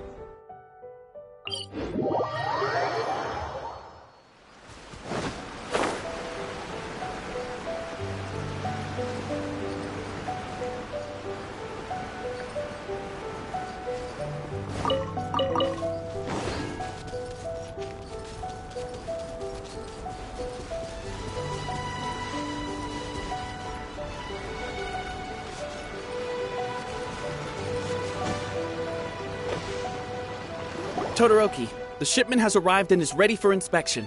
Good, let's go. Hey, it's Todoroki! Shh, keep quiet. Let's follow him and see where he leads us.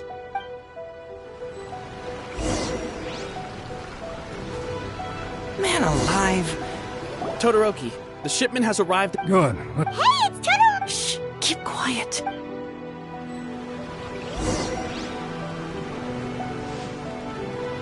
Man alive! Todoroki, the... Good. Hey, it's Todoroki! Shh, keep quiet.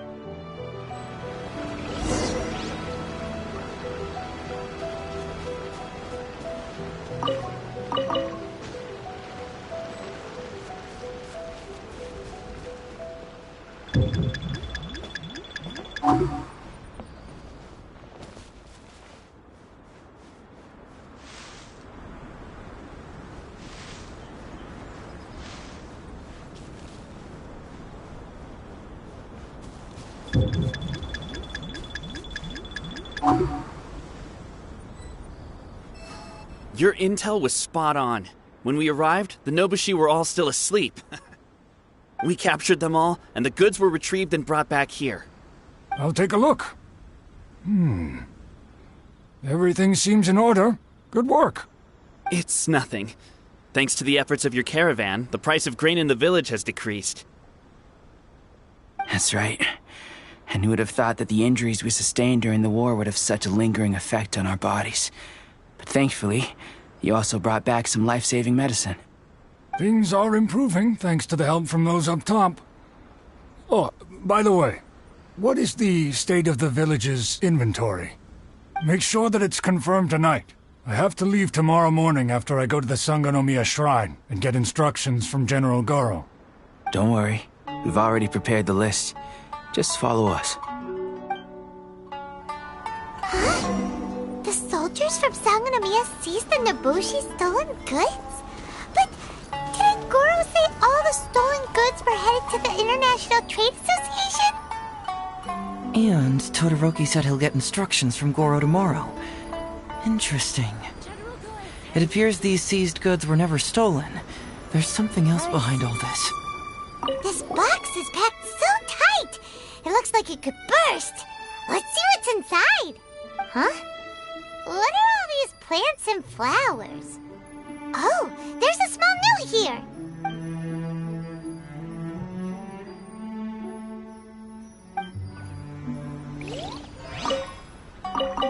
Now's our chance to look around and see if we can find any leads. Whoa! Qingxian? Paimon was expecting to find Sango pearls. Prices. Glaze lilies? What are these doing here? Shouldn't it be crystal marrow or something?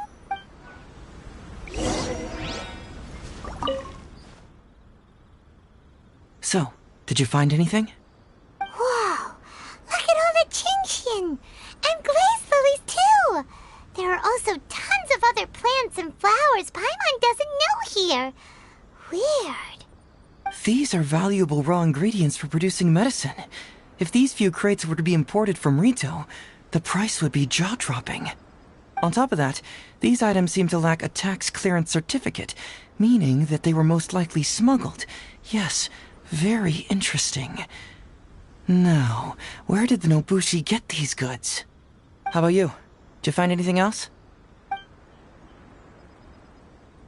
Foreign Trade Association? I've never heard of such an organization in Rito. And if it's regarding foreign trade, then smuggling is an even more likely possibility. All right. In which case, I have a rough hypothesis. First, we... Huh? Who goes there? Oh no! We've been spotted! Huh? Wait, Captain? Is that you? Oh, so it's you, Captain. You had me worried there. We almost mistook you for bandits. Captain, do you remember us? During the war, I was in the field hospital with Masashi. Teppei brought you to see us and helped find medicine for us. Hey, come on now. The Captain wouldn't forget. I gotta tell you, Captain, we all miss you. We haven't seen you ever since the end of the war. When we heard that you were coming here, we just assumed you were only going to see General Goro and Her Excellency. The guys are all really hoping to see you. We're fine. You don't have to worry about us, Captain. No, you're not fine. Captain, you may not be aware, but Masashi previously fainted on the front lines. The doctor thought that it might be a neurological condition caused by overstimulated emotions. It's pretty serious.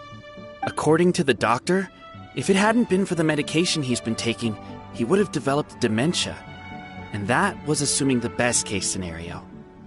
You're one to talk. Don't forget why I fainted in the first place. It's because I heard that you got yourself killed by an arrow. I couldn't handle all the emotion. Later, I found out that he'd been shot in the buttocks and it was only a mild injury. I had an emotional breakdown for nothing. What do you mean for nothing? I got shot not by one, but 2 arrows in a row. The first arrow was to the left cheek, and the second arrow was also to the left.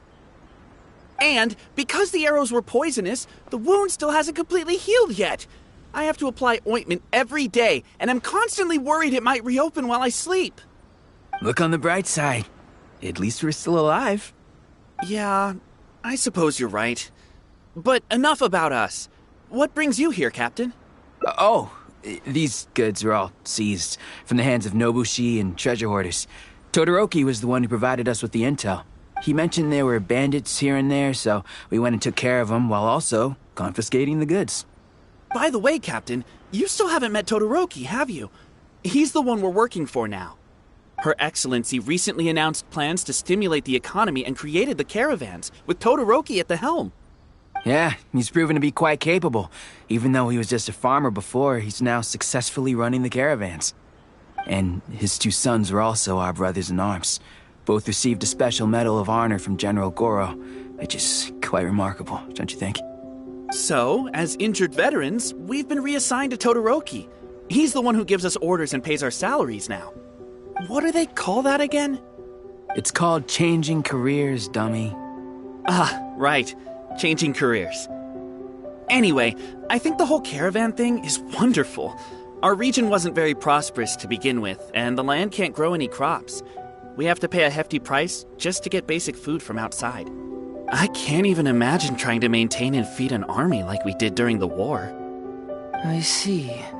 I think I understand the general situation now. May I ask where the apprehended criminals are? And you are? Ah, I see. The captain's friend. It should be okay to tell you then. We apprehended all the culprits and escorted them to a temporary location not far from here.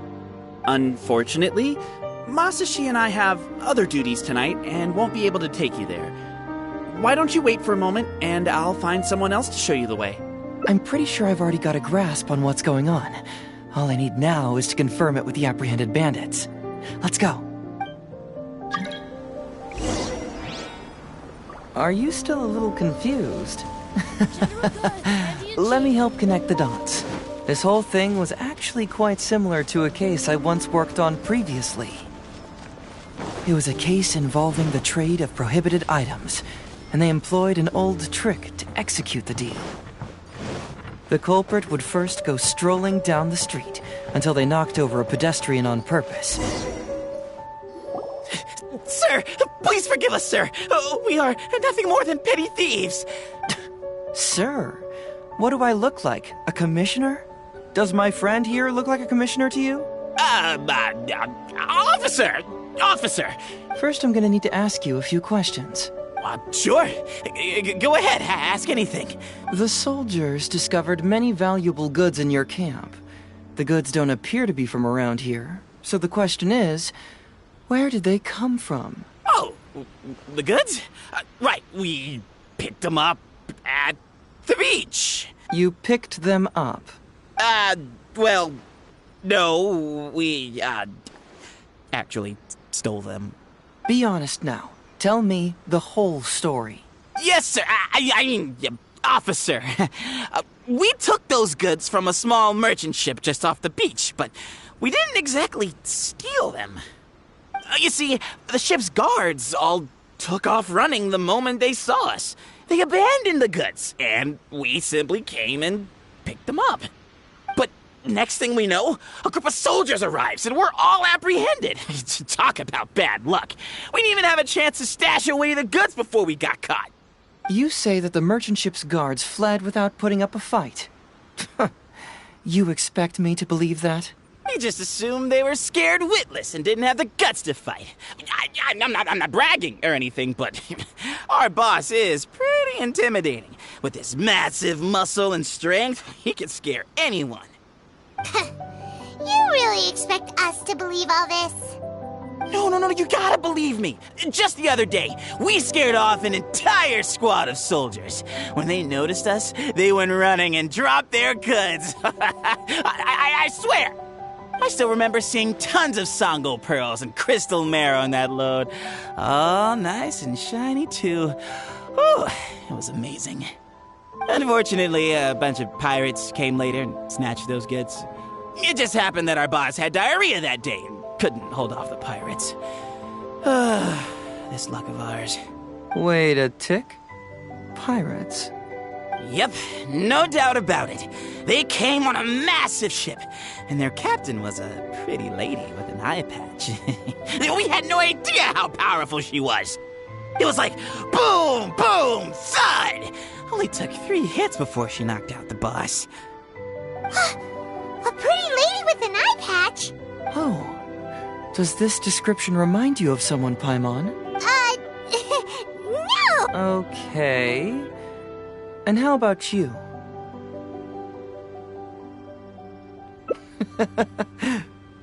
Really? Okay, I'll take that as a no, then. It appears that the situation is just as I suspected. Todoroki is striking a shady deal with a group of pirates, while General Goro appears to be assisting with the cover-up. What? How could that be? Todoroki said that he'd be going to Sangonomiya early tomorrow morning to get Goro's instructions before the caravan leaves. Now is the time to address any doubts you may have. Tomorrow morning will be our moment to confront them. Hopefully, my final question will be answered then as well. The question of what important thing this island is missing. I can feel some connection to the question in Goro, Todoroki, and even to Kuda and Masashi. Hopefully, we'll finally have an answer tomorrow. Let's get some rest. I'll see you at Sangonomiya tomorrow morning.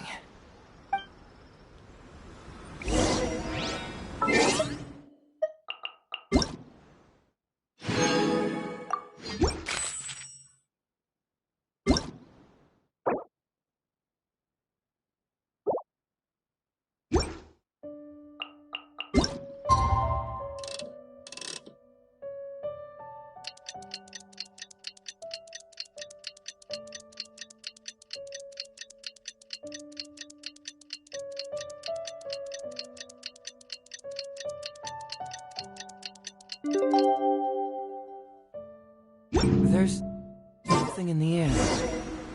Something that tells me a new case is brewing.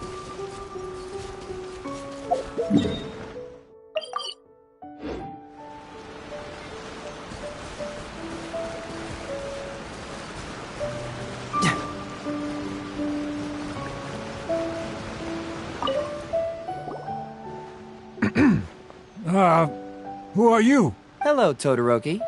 I'm Shikanoin Heizou, Special Detective of the Tenryou Commission. I believe you've been manipulating large-scale illegal trades for some time now. Mind if we talk about that for a bit? You can't just go around spewing such nonsense, young man. And what if I'm not talking nonsense? Ridiculous. I don't have time to listen to this. Get out of here, you little brat. I know I'm on the younger side compared to you, Todoroki, so I'm sure you must have heard the old saying. Off the scale, some goods only weigh a couple pounds, but on the scale, they weigh more than 1,000. So the question is, do you want to put your goods on the scale or not? What are you trying to say? Well, nothing. All I want to hear is you personally confirming what we already know to be the truth. Masashi! Tokuda! Arrest these people! Huh? Todoroki, what's wrong? Who dares to cause trouble at Sangonomiya Shrine? Huh? Wait, it's... Captain? What are you doing? These crooks are trying to pry into the secrets of Watatsumi. We mustn't let them go. But, no. There must be some kind of misunderstanding. Todoroki, this is the captain of Swordfish 2, one of our own. It doesn't matter who they are. Remember what General Goro told you? A long-term goal of Watatsumi is to revive its trade and commerce. And since you have been assigned to work with me, it's my orders that count around here. I don't care if they were your captain. Would you dare disobey orders? What do we do? Well, what are you waiting for? All right, I see. I really hoped it wouldn't come to this.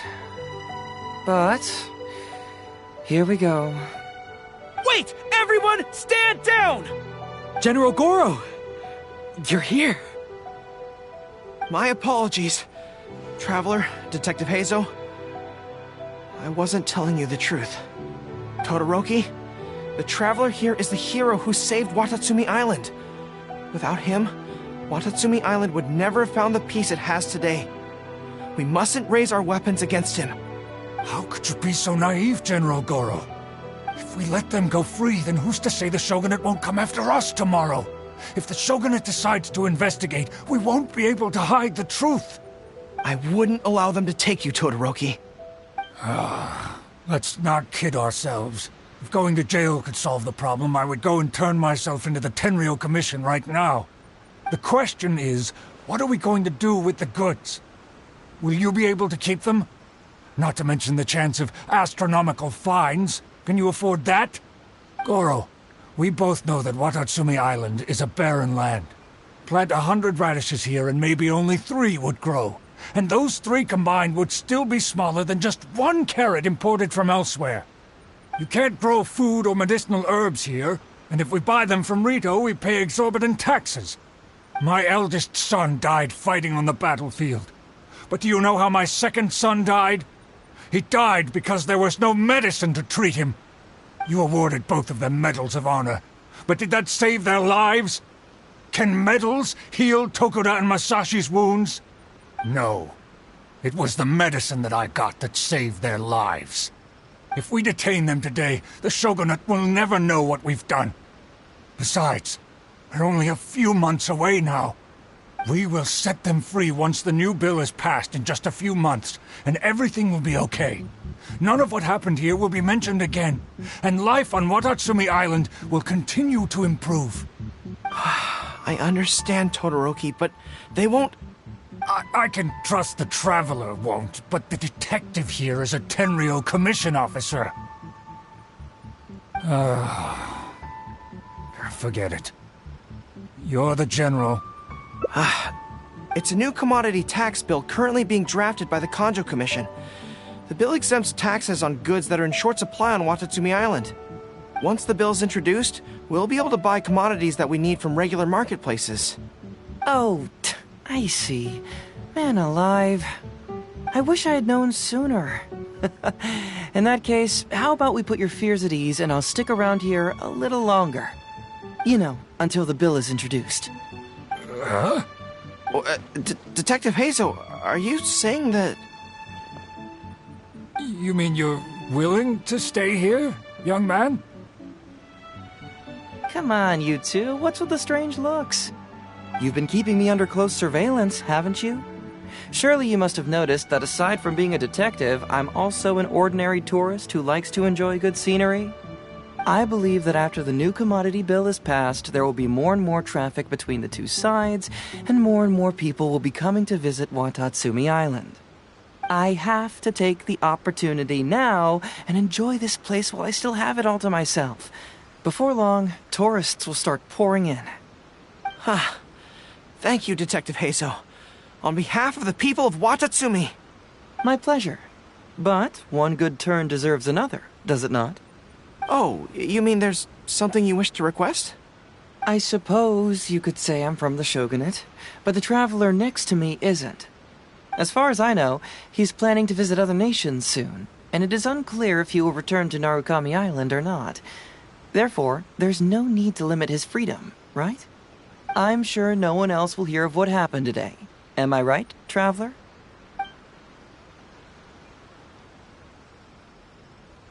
Well, it's settled then. He will always be an important partner to Watatsumi, and I would never dream of limiting his freedom. So please, don't worry, Detective Heizou. I'll hold you to that. But if I ever find out you've lied to me again, there's a chance I'll lose my cool. I'm sorry for not telling you the truth earlier. It's a serious matter, and I didn't want outside parties to become involved. But today, I realized my poor judgment. How could I possibly hide anything from Detective Heizou and the Traveler? I'm glad you understand now. But, in all honesty, I'm the one who should be thanking you. It's because of you that I was finally able to reach an answer. After all, nothing makes a detective happier than putting a case to rest. I understand now. You really are an interesting person, Detective Heizou. No, I'm afraid you don't quite get what I mean. I'm sorry? Wait! Paimon gets this one! It's the answer to your question, right? The one about the thing you sensed coming from Goro and the others. Now you figured it out! What? The thing you sensed coming from me? But I always have excellent personal hygiene. No, not like that. Hey, Traveler. Could I talk to you for a moment? Besides, I haven't had a chance to thank you yet.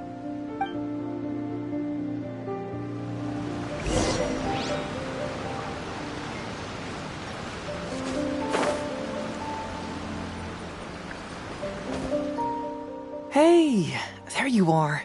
Come here, look. It's beautiful, isn't it? Watatsumi Island. It's remarkable how such a barren land can give life to such wonderful and stunning scenery. To be honest, I am grateful to you for this trip. Before you arrived, I was running around like a headless chicken. Even if I happened to find out what was going on here, I wouldn't have been able to uncover any concrete information without you present. I'm just sorry that I promised I'd accompany you back. It appears that I won't be able to do so for the time being. So please, cover for me in the meantime, okay? It's all in the past now. Let's just chalk it up as an intriguing experience I had on my trip here. Besides, that's not what I wanted to investigate anyway. Yes. Everyone you led me to and everything they said brought me closer to the answer. And now I finally get it. Watatsumi Island is an ancient land where the soil is poor and many crops do not grow because it's lacking a certain thing. But what the inhabitants of this land do have is bravery.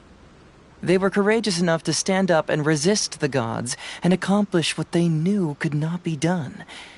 This is yet another instance in which that certain thing shines. That missing element.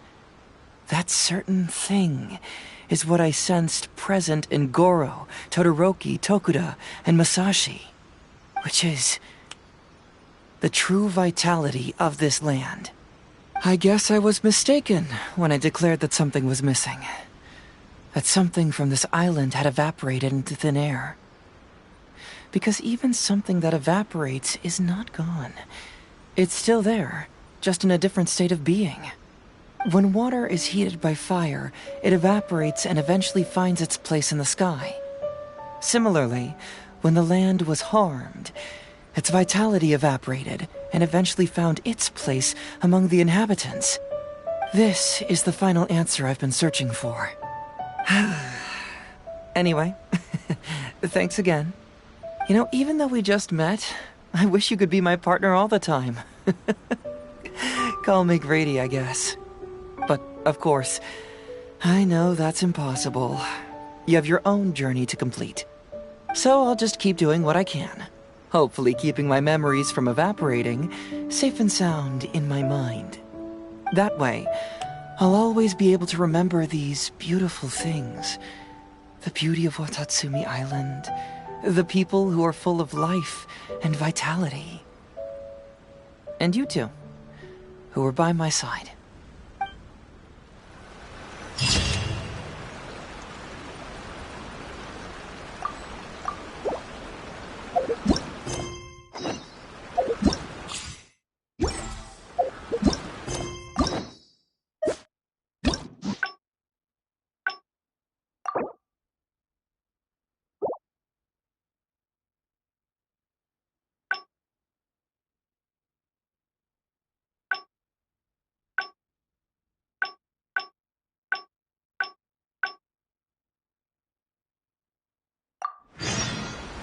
Doing det-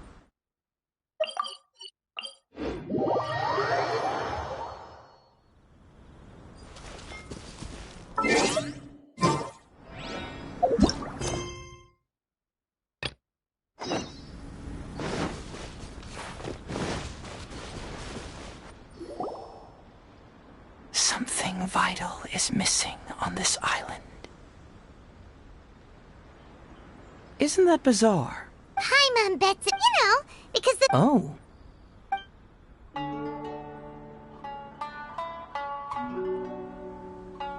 See, no, I thought so too. After that, interestingly, some people believe... However, it was my intuition, so I decided, unfortunately, who knows?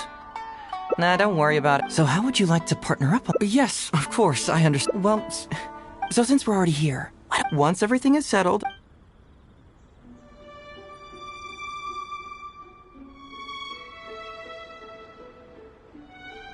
Someone concerned about my safety? Then it must be Ryuji, right? I suppose if you insist. All right, I'll accompany you back to the police station first. We can discuss the issue of Watatsumi Island later.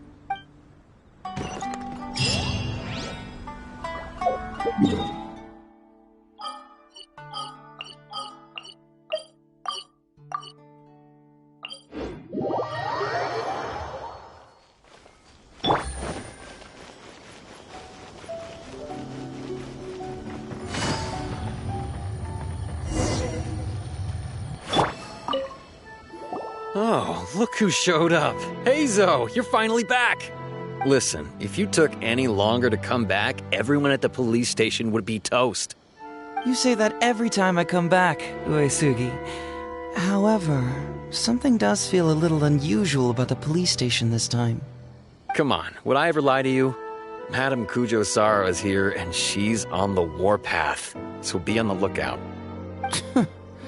What's that lady doing here?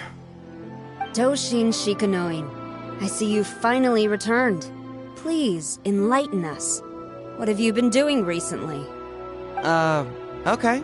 I was just out investigating a case. Don't give me that. I checked the records here. You didn't take any cases. Actually, it's a case of personal relevance to me. These two can attest to that. Traveler? Paimon, what are you two doing here? We're the ones who brought Heizou back. Brought him back? Can someone please explain?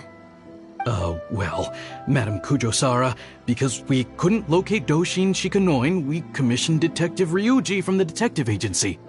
Shortly after, Ryuji returned to tell us, that he had given the commission to the Traveler, and then... It used to be that the Tenryo Commission assisted others with disappearances, but it seems these days others are now assisting us. You've done it this time, Shikanoin. I think I've really seen it all. I mean, is it really so unusual for officers and citizens to assist one another? Yeah, it was kind of weird, but it was definitely an investigation. He even pretended to be captured by Nobushi and treasure hoarders. Oh? Is that so? Well, since you are testifying for him, I suppose I won't ask any more questions. But since you're here, I have an extra favor to ask. I'd like you to be Shikanoin's temporary supervisor. It'll be your duty to ensure that he handles his case properly, and that he doesn't disappear and neglect his work again. I'll be sure that the police station prepares the appropriate compensation. Oh, yes, Traveler. I'm sure we'd all really appreciate it.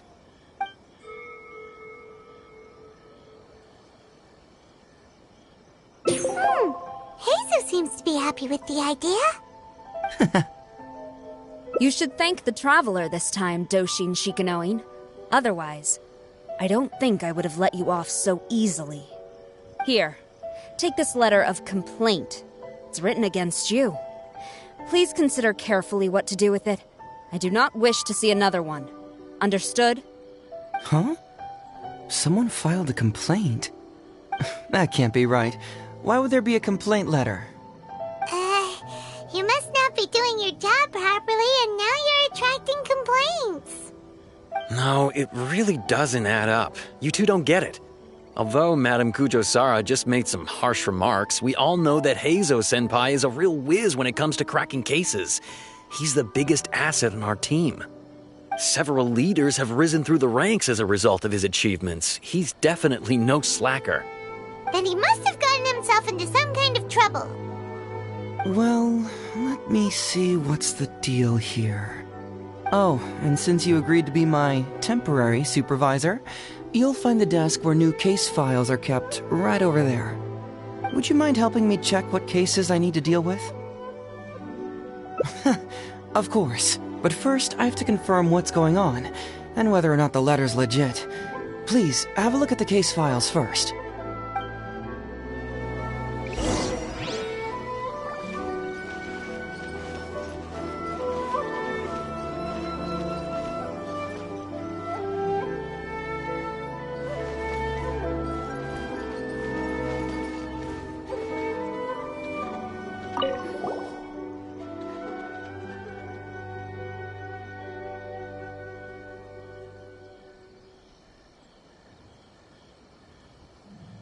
Heizou talks fraud? What's that? Sounds interesting, whatever it is.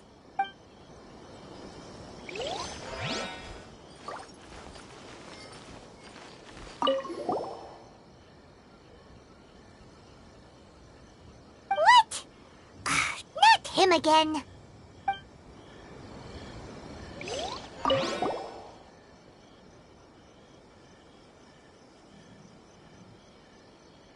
Who would give a dog such a strange name?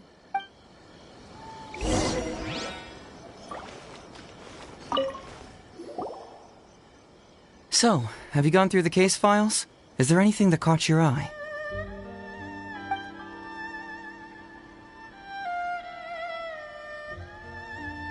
Oh, have they approved it already? Huh. The Tenryo Commission certainly has become more efficient ever since Kujo Kamaji took office. So, what is Heizou Talks Fraud? It's an anti-fraud public awareness event. Basically, think of it as a short play about fraud. We'll get a few people to perform an entertaining drama in order to raise public awareness about the issue. Ooh, so it's a play? Paimon likes the sound of that. Well, see, fraud is a major issue here. You've traveled between different nations. I'm sure Mora isn't really an issue for you. You have to understand that scamming the poor of their money is essentially robbing them of their lives. Left unchecked, the situation could potentially deteriorate into something more serious. That makes sense. But will putting on a performance really work? It's hard to say.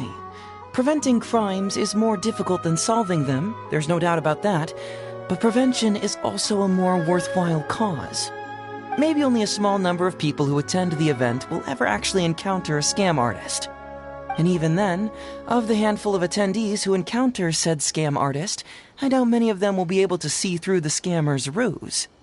But if even only one person escapes the clutches of a scam artist because of my event, then I'm willing to put on this play for that person. All right, count us in. Today we are the anti-fraud messengers. Great. First, we need 3 actors, 2 to play the scam artists and 1 to play the victim. I already have a couple candidates in mind for the roles of the scam artists, so come with me to the Grand Narukami Shrine. Ooh,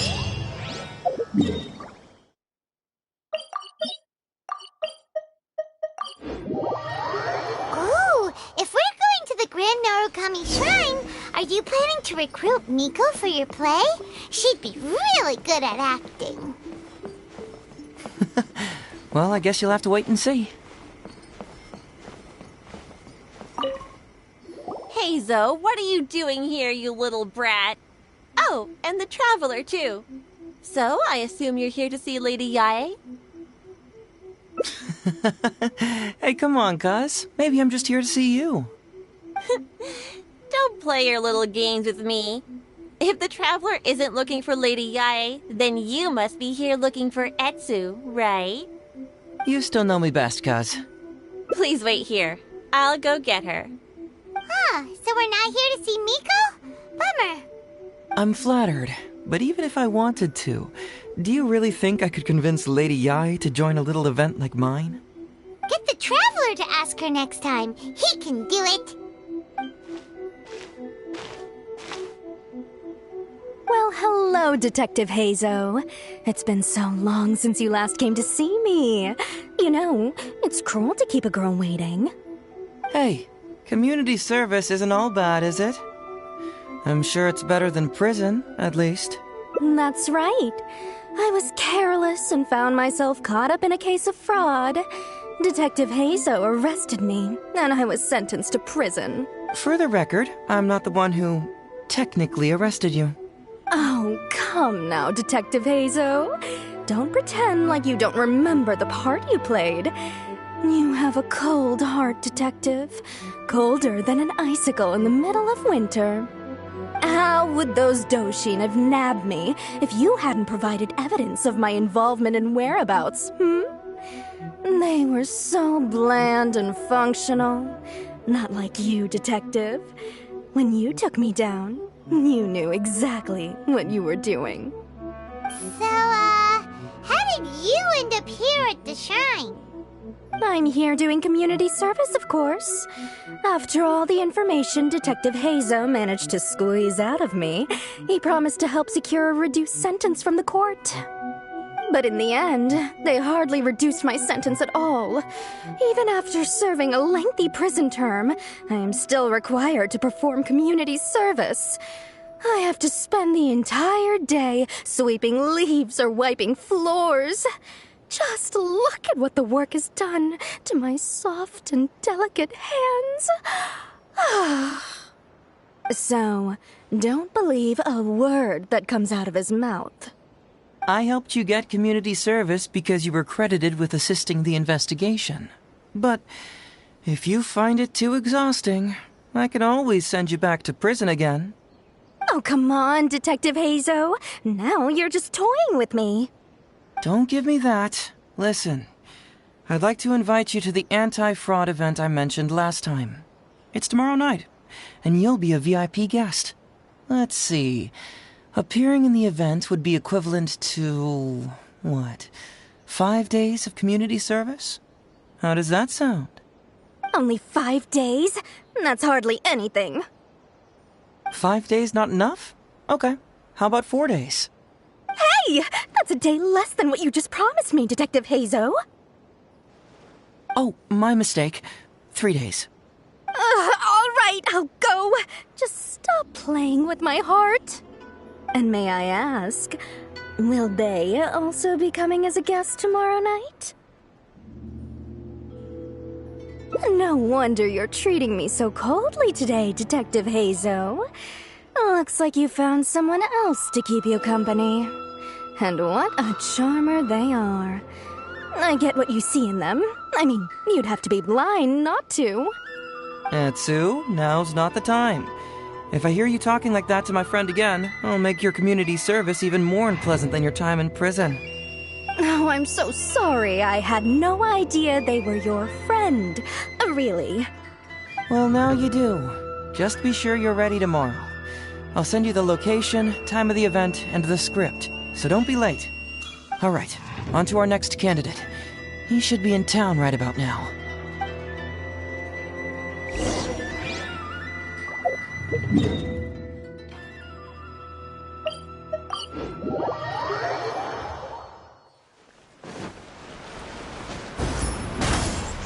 Yeah! Mr. Iba, how are you doing? Oh, well, if it isn't Heizou. Thanks to you, I haven't kicked the bucket yet. Well, it's good to see you're alive. And well. All right, out with it. I know you wouldn't come see me for nothing. I see you're still sharp as ever, Mr. Iba. Look, have you had a chance to think about that anti-fraud event I mentioned to you last time? You can forget it. I'm pushing 71 this year.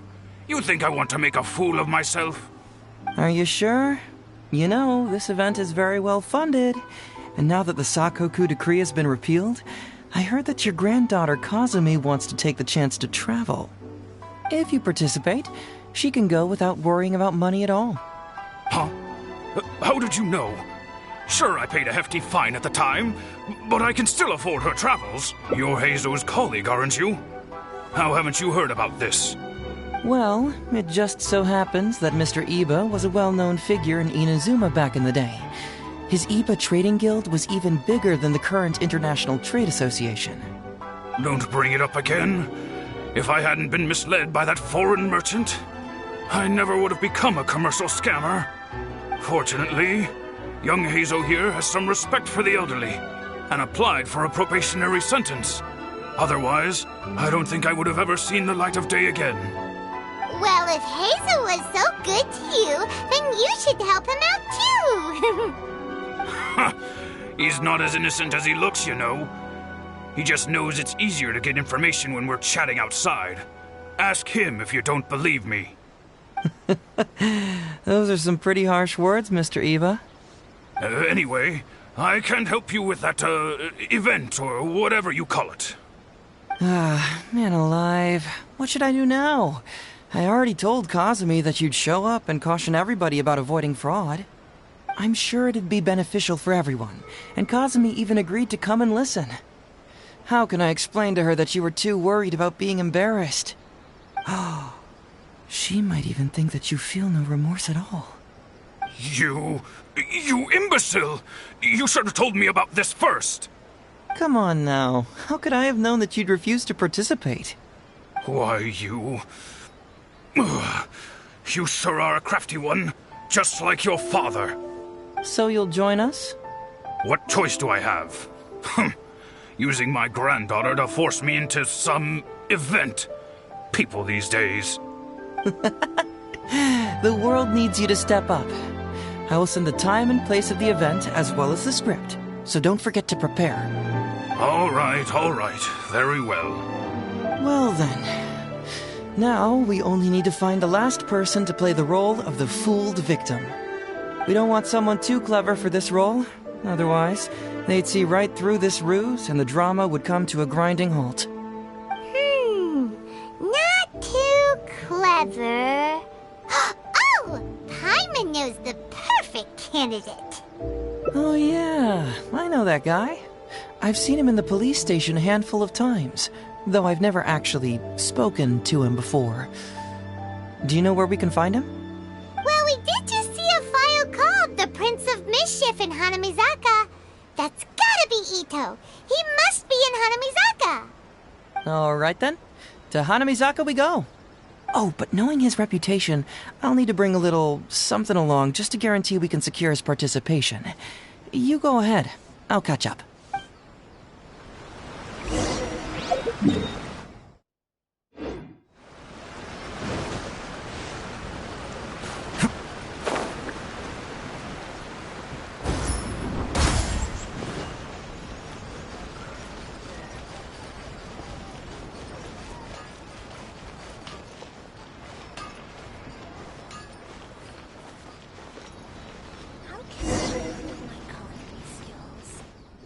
How about that, kiddo? My little Prince of Mischief's got some moves, huh? Guess that means your Onikabuto is now my Onikabuto. Ito! What are you up to? Huh? Oh, Paimon, my compadre. This is a nice surprise. What brings you out this way? What? No, it's not. No, it's nothing like that.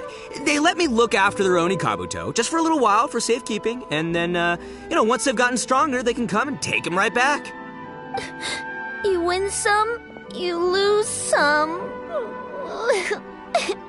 That's right, my little guy. Good attitude. All right, see you around. Yeah, bye. There's just no helping this guy.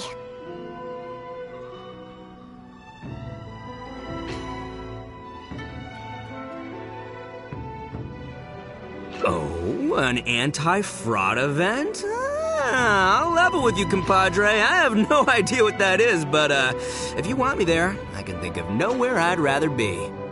Oh, except that there's this Onikabuto Battle Royale tomorrow night that I was planning on going to. Yeah, it's gonna be huge. No holds barred, winner takes home all the Onikabuto. And as you can see, my Prince of Mischief has a pretty good chance of winning this thing, so, if it was any other day, you know? Do you think all of those Onikabuto together would be a match for my one? Here's a picture. Let me know what you think. Huh? Whoa! What this... What is this? How'd it get so big? What are you feeding this thing? Look at those beautiful demon stripes, those razor-sharp horns. Is this the fabled Emperor Onikabuto? This is a small token we provide for VIPs. If you're willing to attend, then one of these will be yours at the end of the event. Whoa, okay, I'm there. Wait a sec, you look familiar. Who are you anyway? And furthermore, do Onikabuto really come in this size? You're not trying to con me, are you? Because the more I think about it, the more I'm inclined to think that you're a contestant in tomorrow night's Onikabuto Battle Royale! Yeah, you lost to me in a previous beetle battle, and now you're trying to get the reigning champ out of the way. Without Prince of Mischief to contend with, you'll be free to sweep in and take all the Onikabuto. Am I right or am I right? Nice try, you little punk. 10 out of 10 for the pitch, but, you picked the wrong victim. Okay. Then again, consider this.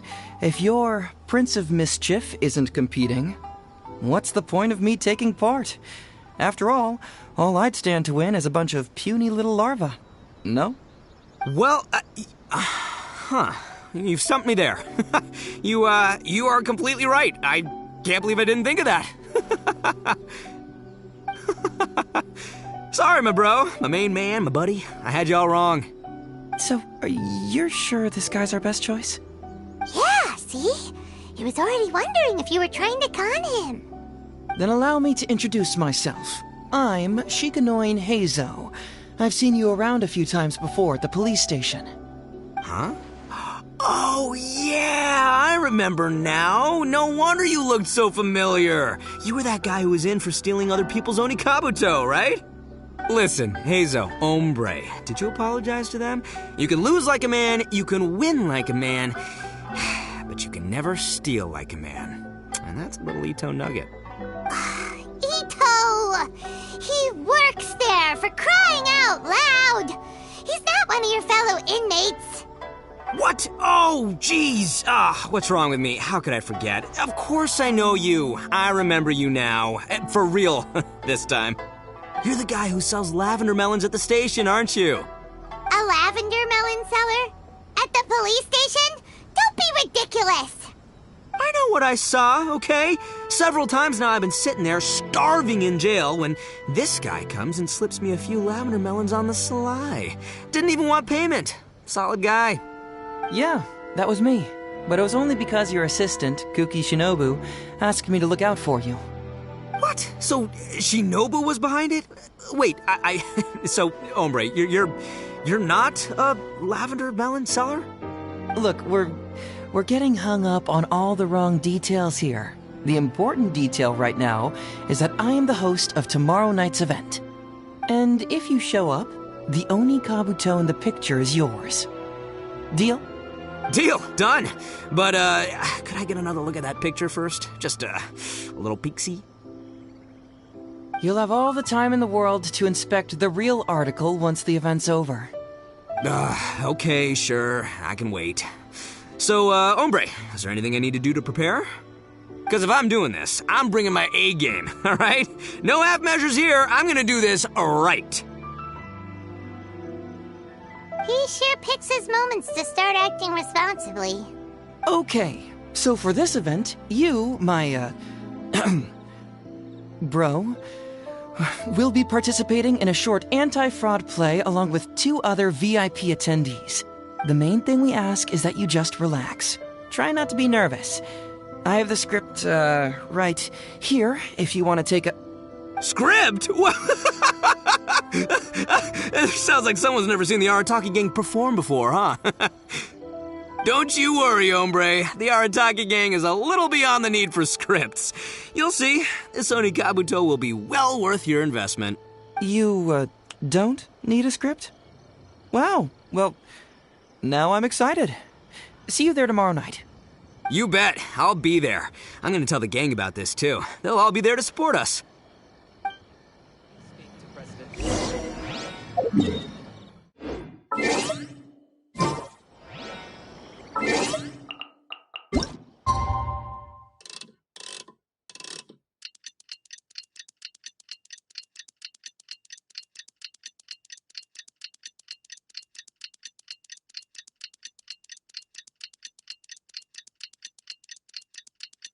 It's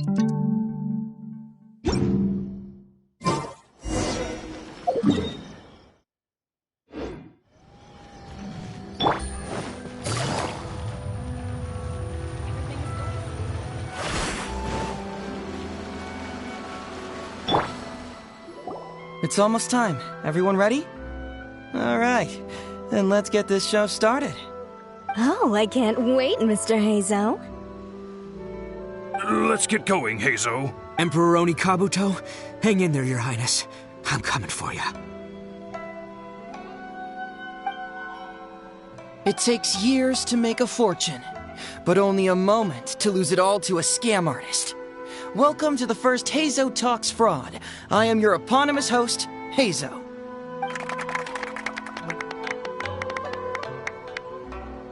Okay, I'm delighted to have you all here today to explore the topic of fraud. To help everyone avoid becoming the victim of scam artists themselves, we thought we'd invite several VIPs with a lot of experience in this area to perform a little play with an anti-fraud message. Please join me in welcoming to the stage Miss Etsu, Mr. Iba, and the venerable gentleman, Mr. Arataki Ito. Without further ado, let the show begin.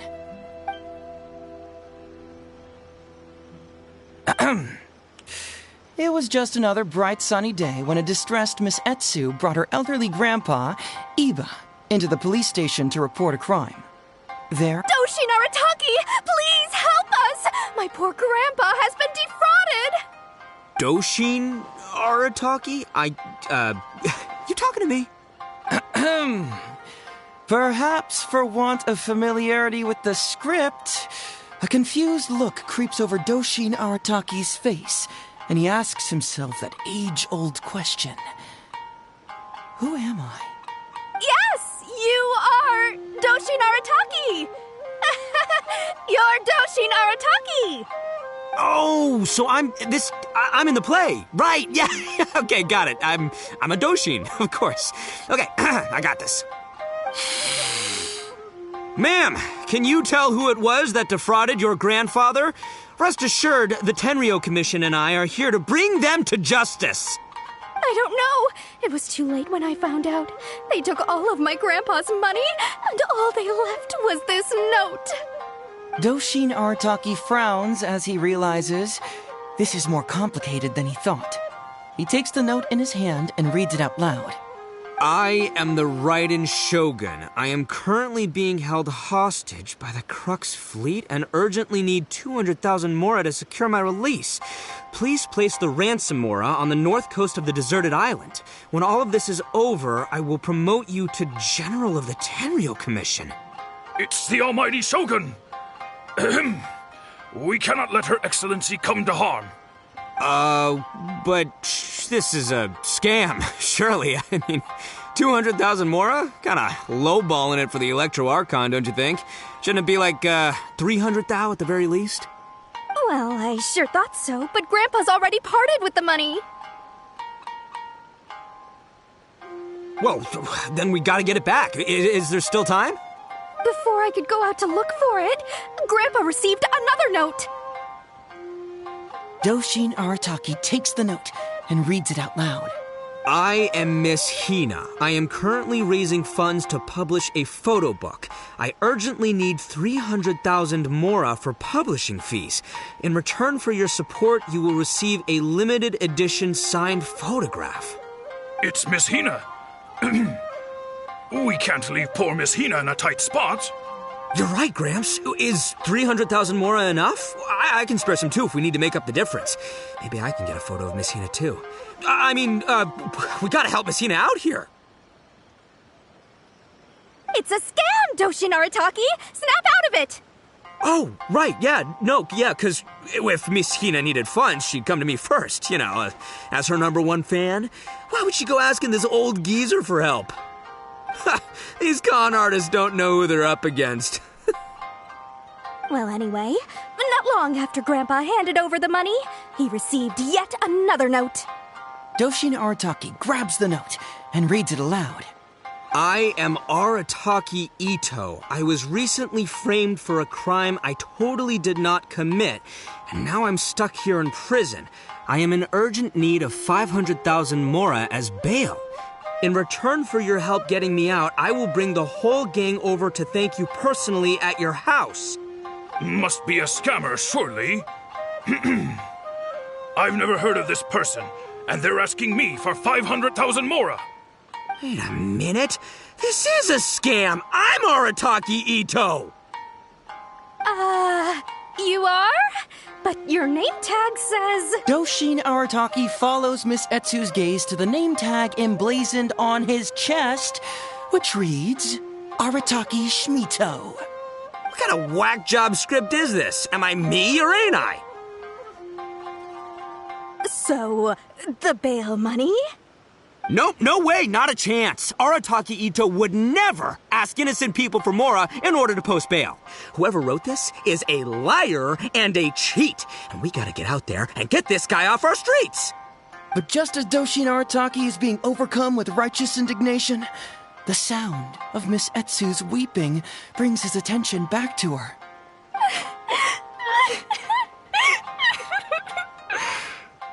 Miss Etsu, don't you worry. We're gonna catch the people who did this. Even if you do catch them, how are we ever going to get Grandpa's money back? Oh, whatever are we going to do about all those Onikabuto? Onikabuto? Wait, what was that about the, Onikabuto? Oh, well, Grandpa is a major Onikabuto breeder in our village. His are the biggest and strongest Onikabuto around. People come from far and wide to buy from him. We recently received an order that was too big for our current capacity. We were planning to expand Grandpa's facilities, but then we were swindled out of all of our money. Right after we'd signed the contract, too. If we don't deliver these Onikabuto on time, Grandpa will have to pay huge damages. Oh, what are we going to do? Man, what's that saying? It's like, it never rains, but it snowballs. Exactly what we're dealing with. Etsu, my dear, don't worry. I'll sell the house if I have to. We'll find a way through. But then where will we stay? Please help us, Doshin Arataki. All we need is the 500,000 mora that was taken from us. Can you help us raise it? Or maybe you could lend it to us? Grandpa's business is going very well. We just need help getting over this hurdle. Doshin Arataki, please. If you lend us the money, I'm sure I can make it up to you by... I won't hear of it. As a public servant, I would never dream of taking advantage of a person in need. I was going to say, by giving you part ownership of the Onikabuto farm. Oh, so that's what you were, yeah. That's not as enticing an offer as I was... wait, an Onikabuto farm, how many Onikabuto did you say you have? Because if it's more than, say, 10... 10,000! What? 10,000? Well, that's more Onikabuto than I've seen in my whole life. Please help us. As long as we get through this, those 10,000 Onikabuto are yours to keep. 10,000 Onikabuto? Hey, if I looked after them, they'd have little baby Onikabuto. And then the little baby Onikabuto would grow up and have little baby Onikabuto of their own. Doshin Arataki is struck by a sudden wave of pure elation. His face breaks into a big, beaming smile. But what does he do next? Miss Etsu, don't you worry. I'm gonna help you out. But 10,000 is too many. I can only accept 1,000. Wait, no, what am I saying? 500 Onikabuto.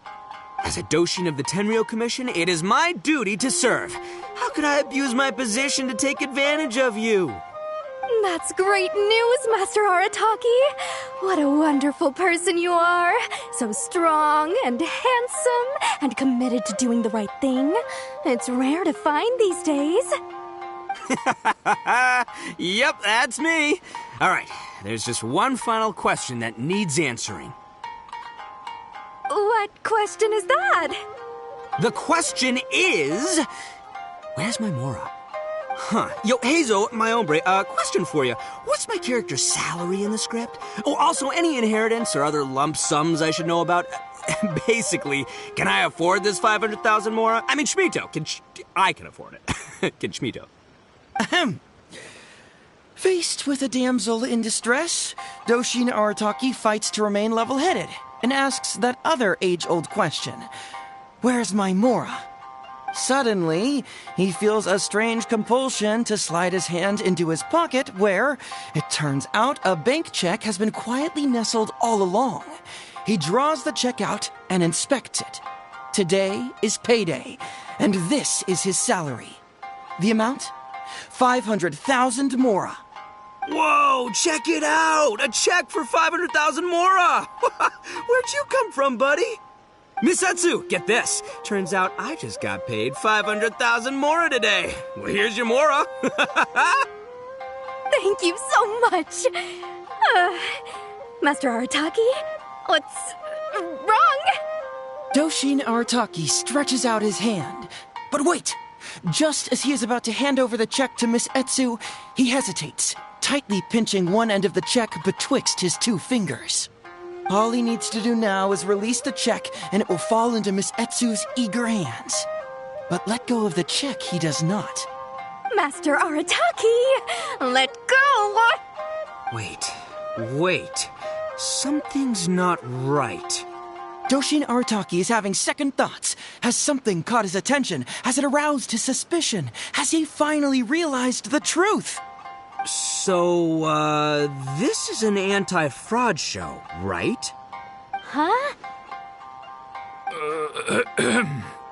A spark of intuition bursts to life in Doshin Arataki's mind. Since this is an anti-fraud event, I have a question. Is he about to ask the most critical question of all? I gotta ask. This is it. Here it comes. Does a Doshin really get paid this much? 500,000 Mora. Enough to get an Electro Archon out from a hostage situation, then go pay for Miss Hina's publishing costs. You telling me the average Doshin can do all that on one pay packet? I don't know. Seems pretty fishy to me. Hey, compadre, what do you think? Am I being scammed here? Heizou! Ito's cheating! He asked for help! As the spark of intuition flickers and threatens to fade, Doshin Arataki clutches around in desperation, hoping to find a source of fuel to feed the flames of enlightenment.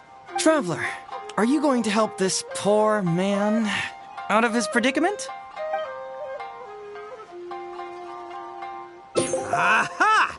Etsu and Iba! So that's what's going on here. You two are the scam artists. You put on this damsel in distress and elderly grandpa act to win my sympathy, then used a few cheap tricks to get my attention. Then you dangled the bait in front of me, waiting for me to bite. Darn it. I knew it. Who in their right mind would give away Oni Kabuto for free, let alone 10,000 of them? It's too good to be true, and that's how I know you're the scam artists. You got a lot of nerve trying to scam a Doshin. You're coming with me, and you'll give a full confession if you know what's good for you. Finally, with the help of his intuition and a little guidance from beyond the void, Doshin Arataki successfully avoided being defrauded. Not only that, but he asked a critical question. Who in their right mind would give away Oni Kabuto for free? I ask you all, is there such a thing as free Oni Kabuto? Free Mora? Or does nothing in life come for free? All right, remember, it takes years to make a fortune, but only a moment to lose it all to a scam artist. Thank you once again for watching Heizou Talks Fraud. Stay alert, everybody, and see you again next time.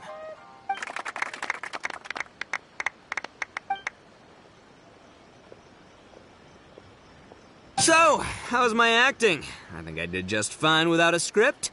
Those two would-be scam artists need to up their game if they want to have a chance of taking me down. Hello? Without that hint from the Traveler, you would have handed that cash away without a second thought. Right, yeah. I should thank him for the timely hint. But I pretty much knew off the bat that something fishy was about to go down, so, it was just a matter of time before I saw right through their scam. Seriously, oldest trick in the book. Who's gonna fall for that? Old tricks they may well be, but the reason they've stood the test of time is that the ideal victim is always out there somewhere. People who are behind on the times, naive, socially isolated, or have cognitive deficiencies. Just because they don't always get noticed doesn't mean they're not there. Scammers cast a wide net.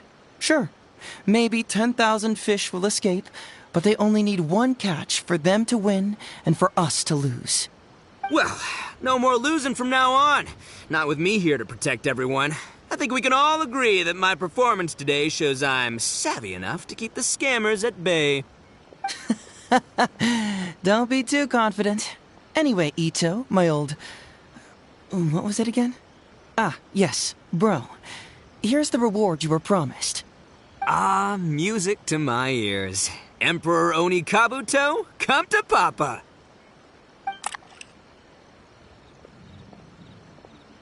Whoa! Look at those sharp horns and those beautiful stripes. Well, hold on. Heizou, my hombre, why won't it move? Hey, bud, move! Oh no, I think this one might have, joined the big beetle battle in the sky. It's a figurine, so not the moving kind. What? A figure? So, it's a fake? Man alive, you seem a little surprised. Wait, you didn't actually think this was a real Oni Kabuto, did you? No, surely not. Ito, old chap, you must have seen from the photograph that it was a figurine. Don't tell me you didn't notice. Really? You little punk! Give me my Emperor Oni Kabuto now!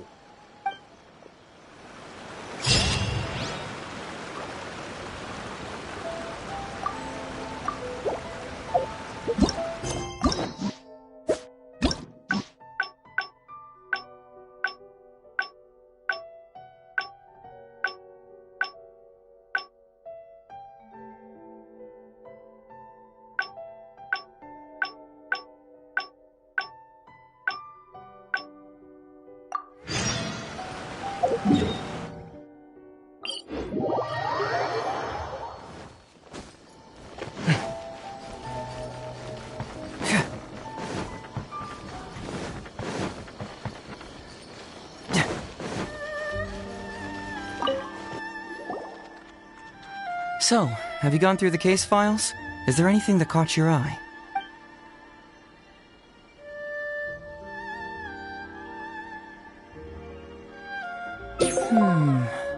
I'm afraid this won't be an easy task.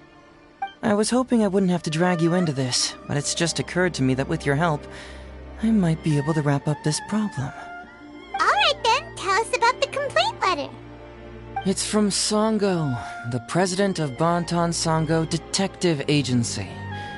I assume you've met her before? You can say that. Sango's complaint letter accuses me of abusing my power for personal gain and blatantly concealing the truth behind the Ryuji case from years ago. Seriously, do I really seem like the type of person who'd do that? Concealing the truth? That definitely sounds like something you would do. Hey, don't judge a book by its cover, alright? Let's just go to the detective agency and talk to Sango. We'll need to speak with her to get to the bottom of this.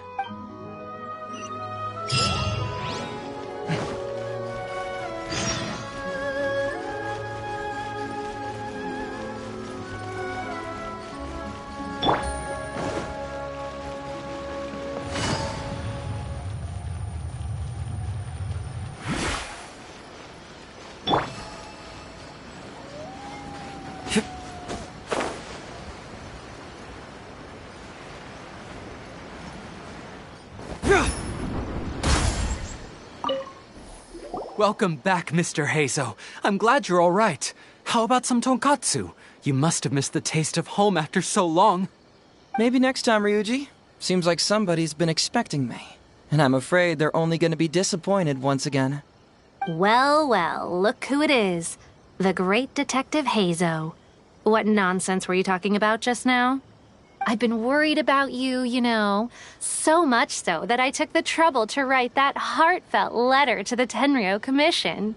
Well, was it sufficiently flattering for you?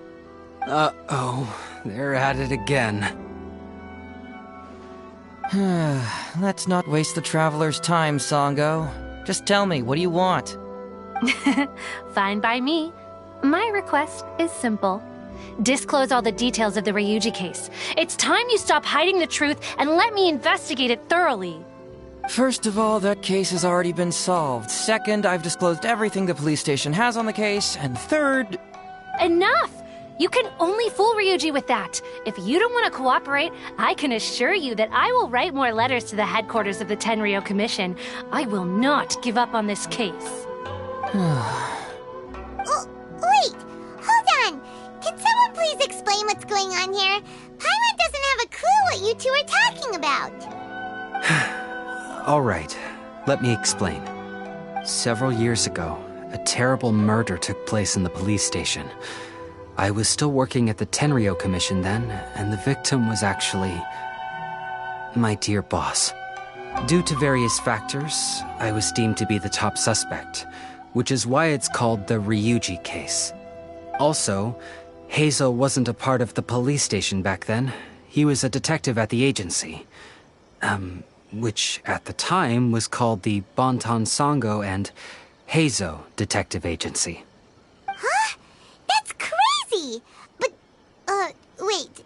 Then why did Heizou leave? After the incident, I was quickly convicted and sent to prison.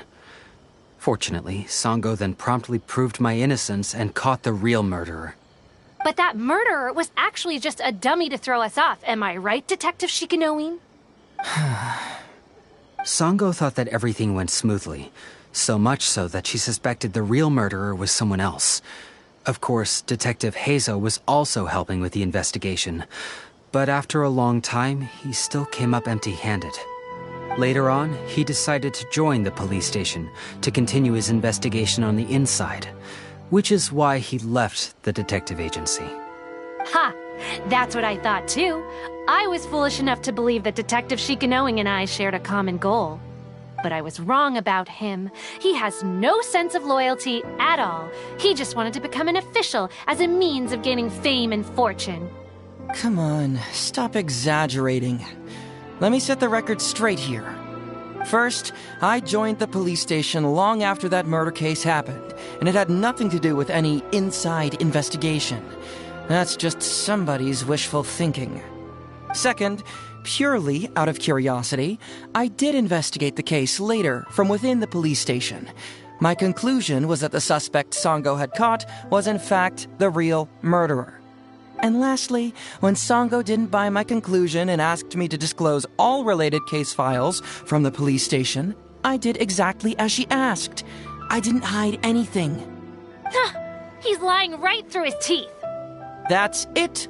I want this to end once and for all. Since the Traveler's my supervisor today, they have complete access to all the police station's files. If he's willing to help re-examine the case and arrives at the same conclusion that I did, then you won't have to doubt me anymore. Whoa. Huh? Unless you don't trust the Traveler. Come on, say it. It's not about whether the Traveler's trustworthy.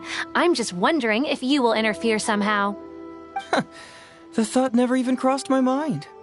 You have to swear that you will not mislead the Traveler by any means, and let him investigate the truth on his own. No problem. Cross my heart, hope to die. Well, Traveler, are you willing to help me with this? Will you agree to re-examine the Ryuji case and find the truth? You can bill me later for however much you'd like as compensation. Sango, really? However much they want? Money is valuable, no doubt. But pursuing the truth is the reason I started this agency. The Ryuji case is the only case I failed to solve. I am willing to give you anything. All right, I'm counting on you, Traveler. You hear that, Detective Shikanoin? Ha! Now we just need to wait and see. All right, I got it. No need to keep yammering like that. You'll scare the kids next door. Come on, let's go back to the police station.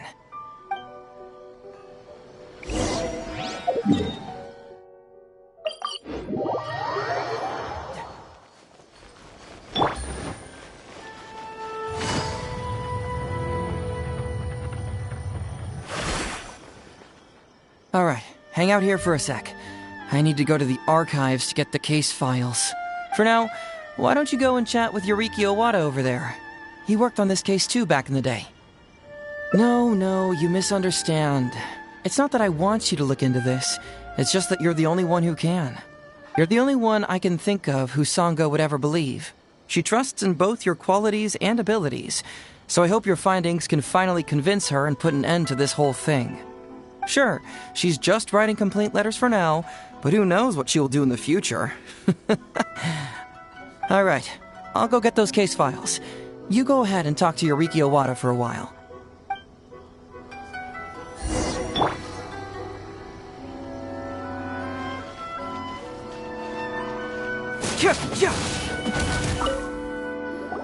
Oh, hello there. The Ryuji case. So you want to reinvestigate that one? That was several years ago now, but I still remember it clearly.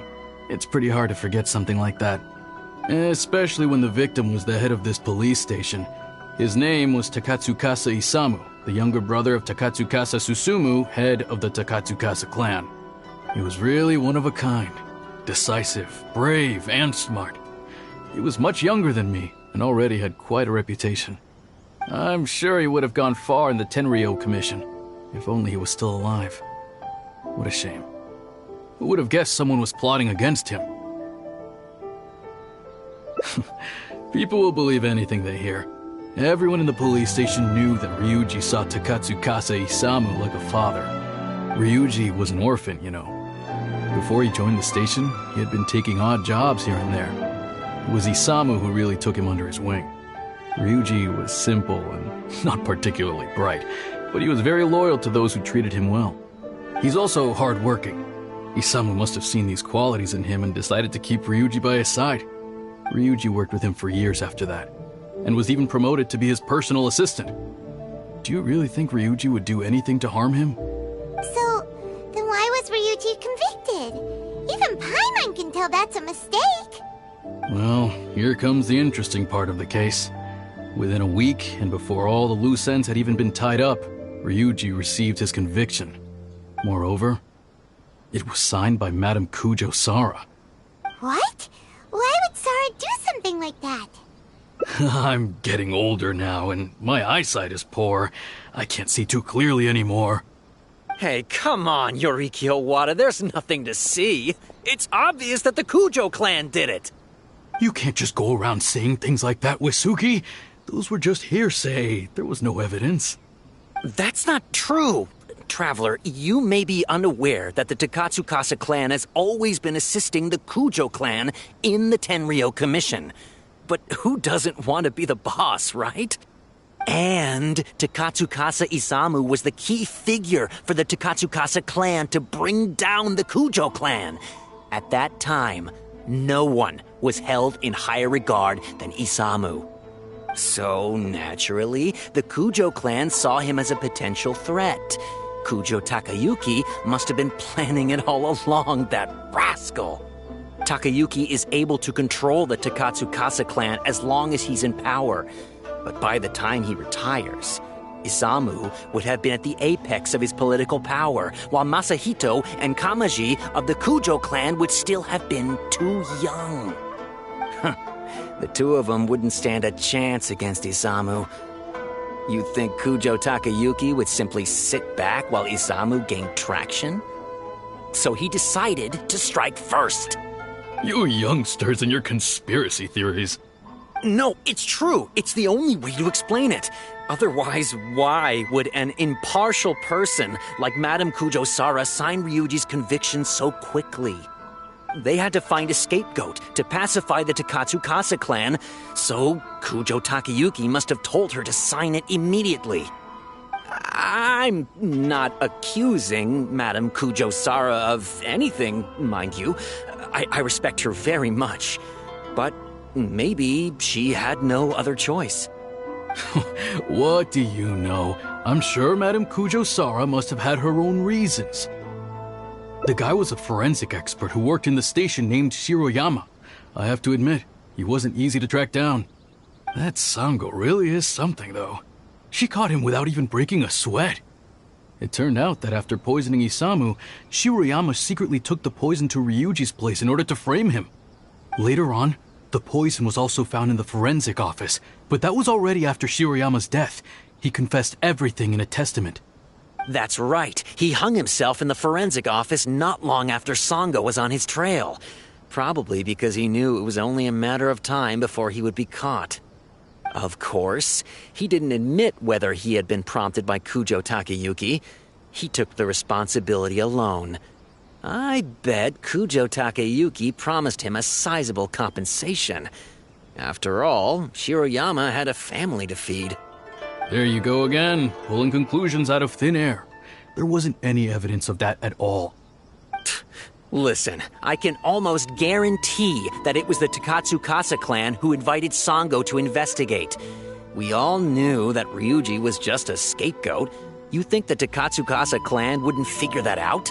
They're not stupid. So, they were suspicious of the Kujo clan and invited Sango to take the case. However, the Kujo clan were still a step ahead and were able to remove themselves from the situation before the whole thing blew up. They drove Shiroyama to take all the blame as well as his own life. A perfectly clean cut for the Kujo clan. With Shiroyama dead, there was no one left to testify. Even the Electro Archon herself wouldn't be able to do anything. You make up stuff faster than a politician. It's a wonder nobody's asked you to be an advisor yet. Hey, that's their loss. The whole thing is starting to sound complicated. Hey, I brought the files. I bet you got quite an earful just now, huh? But don't believe everything they say. After all, people can tell you anything, and it's hard to separate truth from rumors without facts. So what really matters is the case files. Everything laid out here is all that the police station has about the case. Please, take a look. Remember, you may find many clues during an investigation, but not all of them are useful. And in some cases, the clues you will find will not only be useless, but downright misleading. Also, if a clue cannot corroborate anything on its own, you can always compare it with other clues, and maybe then you'll find what you're looking for. Okay, that should just about do it. I'm looking forward to your results. Hold on. What actually counts as a result? Usually, you need to find two things from these clues: a proven motive and proven means. Once you can confirm these two things, the criminal can be proven guilty. All right, you can go ahead and get started now. I look forward to hearing your verdict.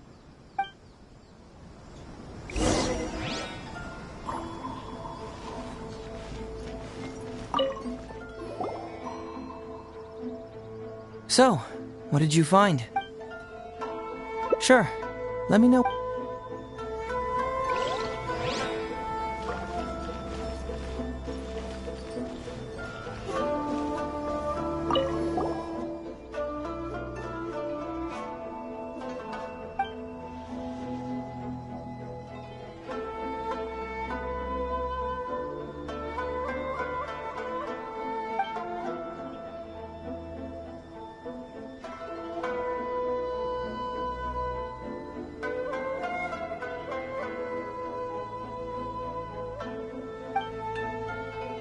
Wow, Ryuji's conviction really was signed by Kujo-Sara.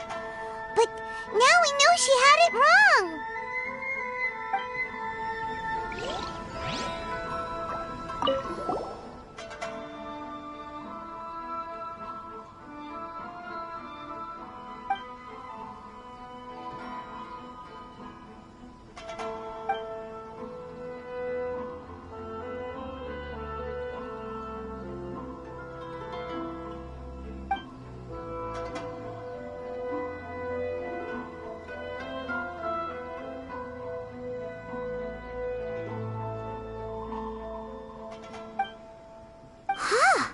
So Shiroyama's conviction was also also signed by Kujo-Sara, just like Ryuji's.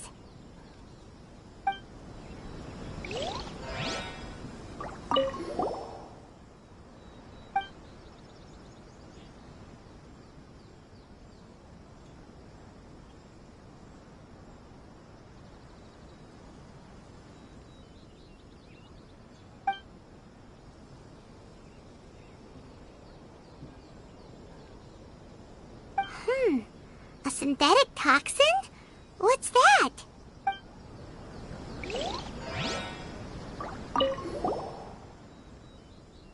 Huh? That's weird. There's nothing here.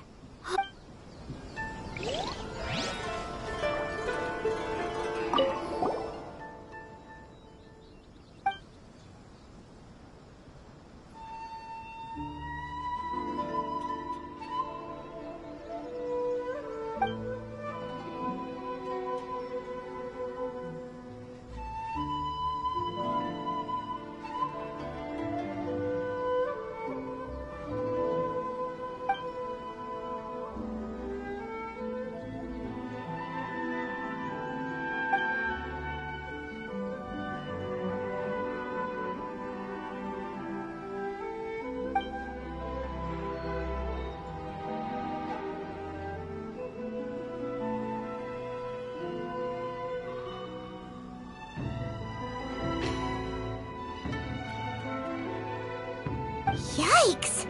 He ate all kinds of stuff.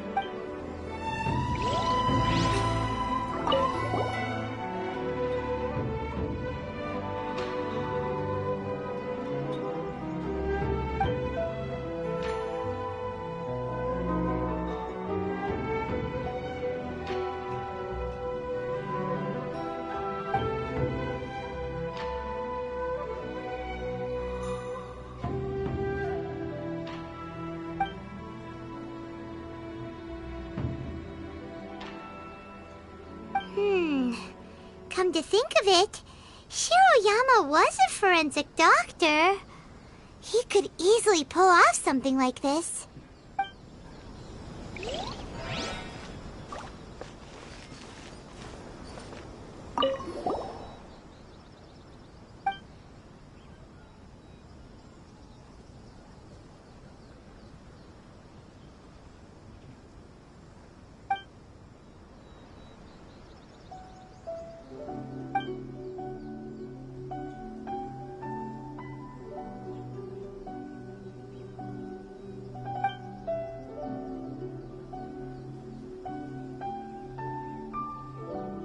Hey, this is the key to proving that Shiroyama was the murderer, right? That is, if he was telling the truth, of course.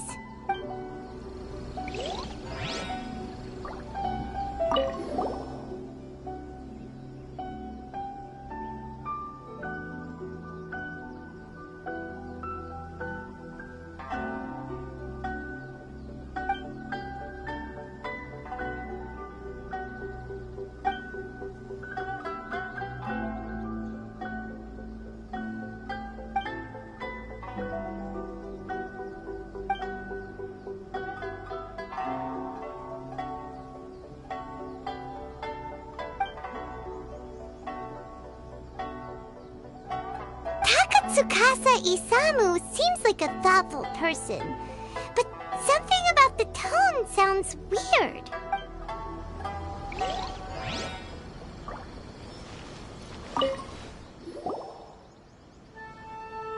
So, what did you find? Have you come to a conclusion? Really? You found the criminal's motive and means that quickly? Awesome. All right, let's talk about the motive first. What clue reveals the criminal's motive?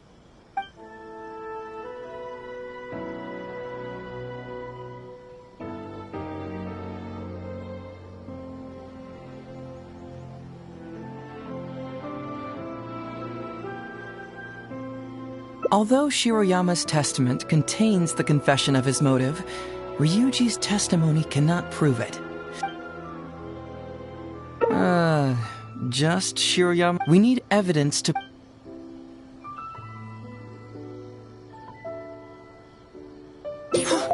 Excellent work. According to the victim's message, the two had deep conflicts. Although we cannot confirm whether the poison had been requested by the victim or not, it is true that Isamu used Shiroyama's family to blackmail him. Such circumstances could be enough motive for Shiroyama to commit the crime. But wasn't Takatsukasa Isamu good to Shiroyama? He even went to Shiroyama's house to bring health supplements. But maybe he didn't really bring health supplements. Maybe it was something bad. Is that what you think, Paimon?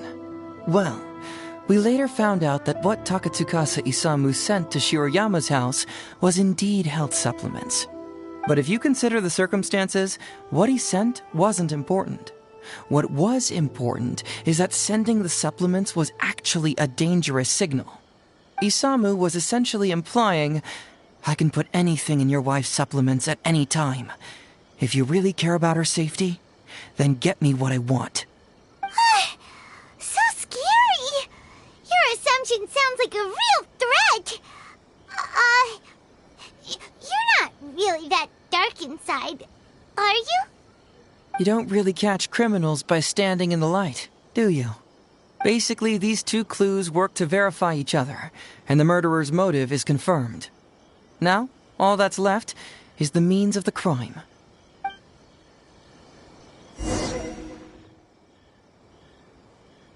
Next, which clue confirms the criminal's means? So, what did you find? Have you come to a conclusion?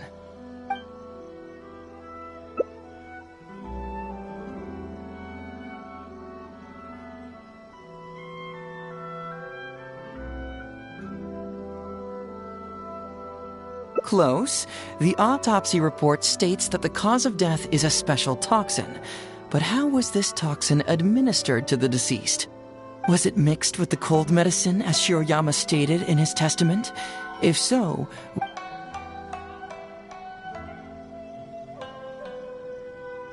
Bingo! The autopsy report confirms that the cause of death was a special toxin. The testament indicates that Shiroyama used his position as a forensic expert to mix the toxin into the cold medicine taken by the deceased. But is that really the truth? Is it not possible that the toxin was mixed into the fish liver paste? Well, according to the toxicology report, this white powder only dissolves in water. Neither rice nor the fish liver paste could be used as a carrier of the toxin. The cold medicine was the only option. Putting the poison elsewhere would not only fail to guarantee a lethal dose, but would also increase the chance of it being noticed by the deceased. Therefore, the means is also confirmed. Add that to the motive for the crime and... Whoa! So the murderer really was Shiroyama! Yep, pretty clear cut, wouldn't you say? Look, I really don't know what Sango is so suspicious about.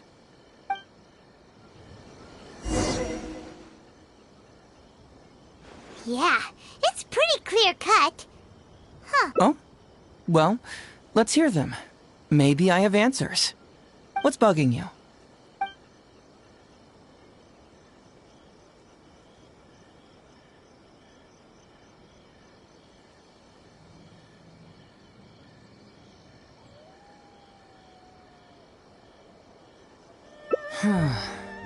This also puzzles me. Maybe someone doesn't want us being privy to the content inside, or maybe Shiroyama tore a bunch of pages out by accident. But regardless, this isn't essential to the case. Like I said before, a lot of what comes up in an investigation is irrelevant information. The crucial elements are Shiroyama's motive and means, which we have established.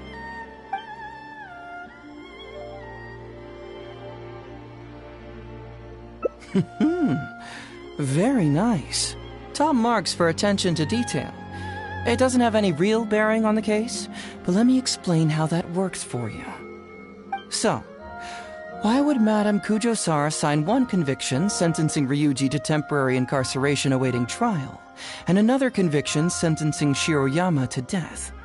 You may have heard some rumors back at the station that when this case first came up, the Kujo clan higher-ups were in dire need of a scapegoat to keep the Takatsukasa clan off their backs. And poor Ryuji became the successful candidate. In less than a week, the conviction was drafted, sent to Madame Kujo-Sara, and signed. Allegedly, she knew what it was about as soon as she saw it, and signed it with no questions asked. But anyone who buys this story clearly doesn't know that much about Madame Kujo-Sara. She's the most principled person in the entire Tenryo Commission, for goodness sake. So, how would she respond to a case filled with unanswered questions and no confession from the suspect? Oh, you mean... Exactly. Before she signed it, she changed Ryuji's conviction from the death sentence to temporary incarceration. Ryuji escaped a disastrous fate without ever realizing it. Had Madame Kujo-Sara not changed his sentence, Sango would have been seeking justice for a dead man. Why was Sara so lenient with Ryuji? That's the wrong question. This wasn't about Ryuji, but Madame Kujo-Sara's principles. The conviction could have been for a Ryuji, a Guji, heck, even a Tanuki, and she would have made the same decision. Given the enormous pressure she was under at the time, I'd say she did the most she could. Don't you think? Pressure? Really? Was someone higher up putting pressure on Sara? The pressure came from all sides. The deceased was the leader of the police station and the rising star of the Takatsukasa clan. All eyes were on this case. How this became reduced to the unimaginative rumor that Madame Kujo-Sara convicted Ryuji under pressure from her superiors, I have no idea. Ugh. Rumors here, conspiracy theories there. Lies at every turn. Fortunately, Madame Kujo-Sara works in an open and transparent manner and pays no heed to rumors like this. She just rolls her eyes and forgets all about them. Just because she has never publicly clarified the truth doesn't mean she was hiding anything. So when I asked her about it, saying it was relevant to a case I was working on, she just told me how it was. Believe me, in this case, more than any other, I have checked every last detail. Maybe the report was wrong. The International Trade Association is a gathering place for merchants from all over. Countless merchants pass through the port of Rito every day. It's natural for there to be a couple of missing records here or there. Well, I've answered all your lingering questions, and you've checked all the material the police station has, so... what do you think? Case closed? Paimon still feels like something doesn't add up. But then again... I don't follow. Enlighten me.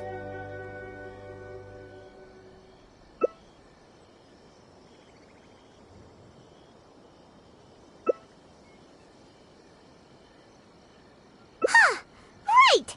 Why do you keep emphasizing police station every single time? You tell me. Why do I keep emphasizing police station every time?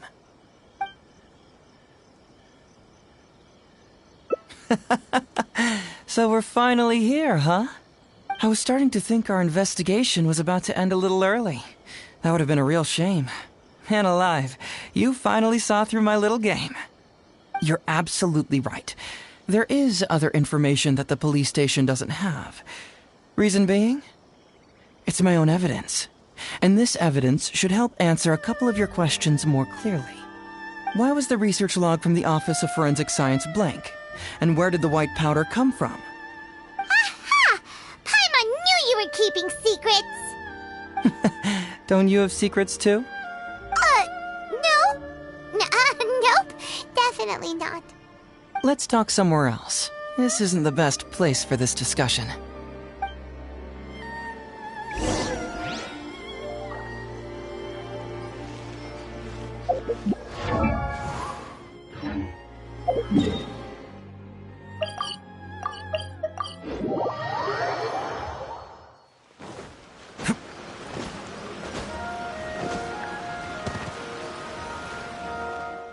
This is a quiet spot. Let's talk here. All right. Here's the secret I've been keeping all along. The torn-out pages from the research log of the Office of Forensic Science. Great! But Paimon can't believe you kept this a secret all this time! It's not like you think. I wasn't the one who tore out the pages. Look, just read it over first.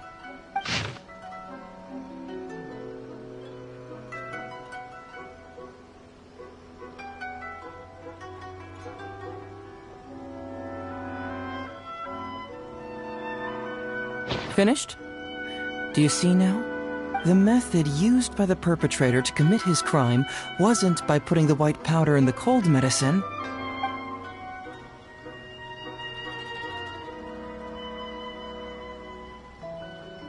That's correct. The white powder was Shiroyama's invention. As a forensic doctor, he provided a special cold medicine for Takatsukasa Isamu. The autopsy report showed that this medicine contained a high volume of acidic fruit and vegetable extracts. Then, he tricked Ryuji into sending fish liver paste to Takatsukasa Isamu. When the two substances were taken together, a toxic dose of the substance formed in his body. This is the real modus operandi. Oh, that's awful! One was medicine, and the other was an expensive nutritional supplement. Both completely harmless. True, both are harmless on their own, but when combined, poof, that's it. It was not him who wanted to hide it, but the person pulling the strings behind him. Huh. You mean there was someone else pulling the strings? Aren't you curious where I found these pages from the research log?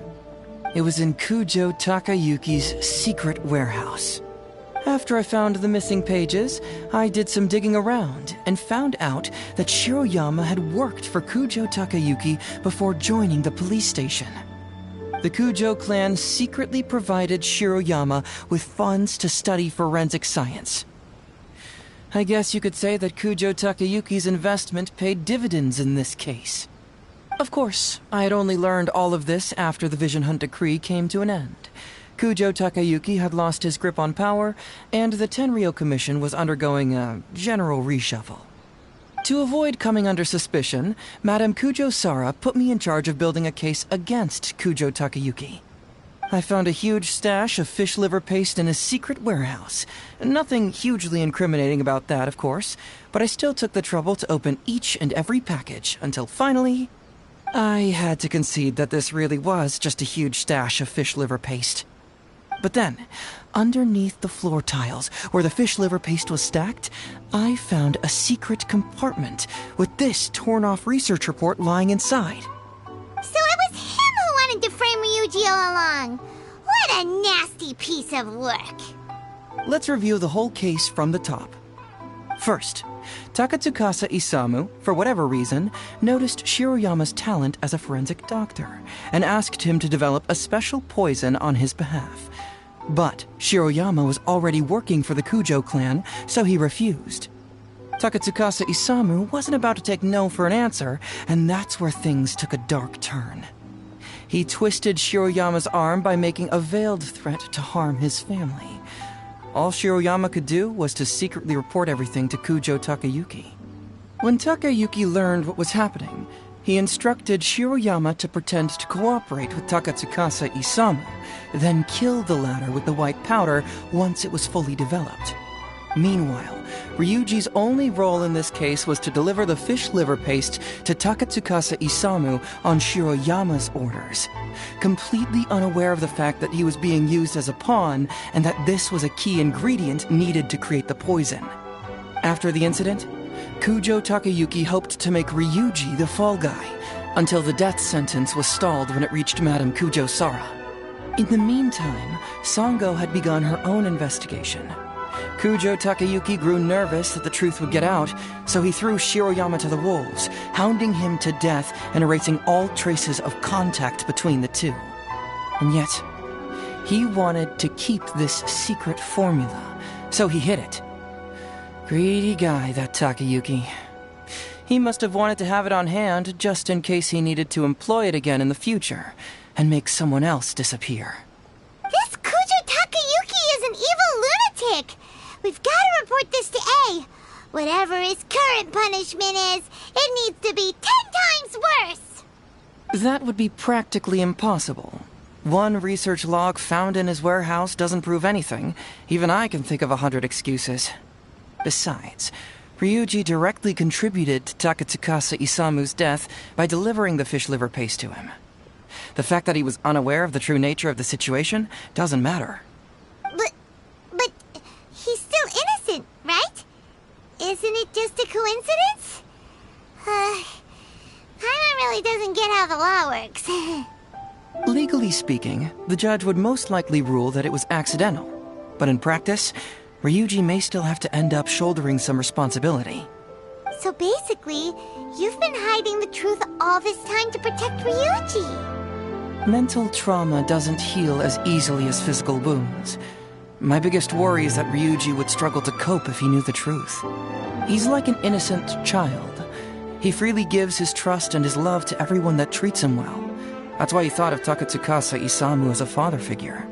I'm pretty sure that to this day, he has never paused to wonder whether Takatsukasa Isamu was actually a good person, or if Sango just hired him as a gopher, or why I left the detective agency. If he found out the facts about Takatsukasa Isamu, I'm afraid it would crush him. Well, as you can see, I'm a little less confident than people might think. To prevent Ryuji from getting hurt, I covered up the truth. But by doing so, have I held him back? Did I do the right thing? I couldn't turn to anyone for help, and everyone around me thinks I'm so smart that I should just be able to handle every case on my own. Even if I tried to discuss it with them, they'd just say, "Don't be ridiculous, Mr. Heizou, no problem's too difficult for you." But you're different. Unlike them, you don't have that kind of prejudice towards me. You've traveled far and wide and have had all kinds of experiences. It must have taught you a lot.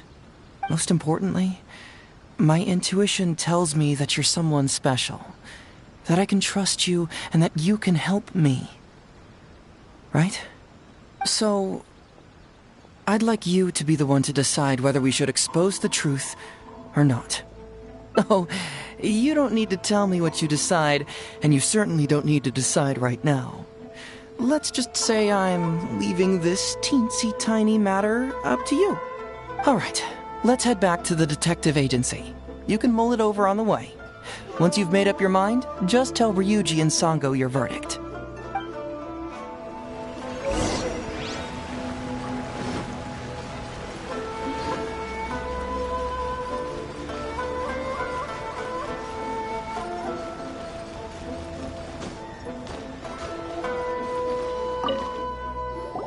Hey, Traveler. Hey, Detective Heizou.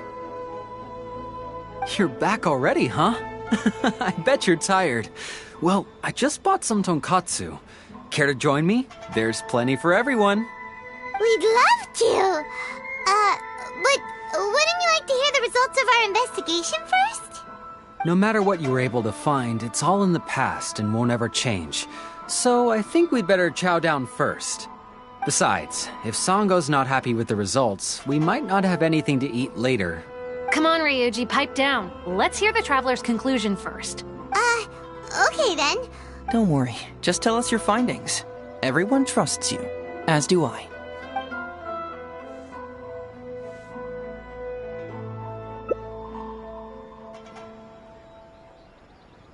But how? How could this be? Huh. So, that's what really happened? Ryuji, I know it's hard to accept, but... Wait a minute. Sorry, I have quite the stomachache. Sango, can I take the day off? Sure, of course. Take the week if you need it. Oh, Paimon hopes Ryuji will be okay. I didn't expect things to turn out like this. Just give him some time to himself. I think he'll eventually come to accept it. I'm still a little worried, though. What if he doesn't come to work tomorrow? Then we'll go to him. Don't you worry about that, Sango. You need some time to process all of this, too.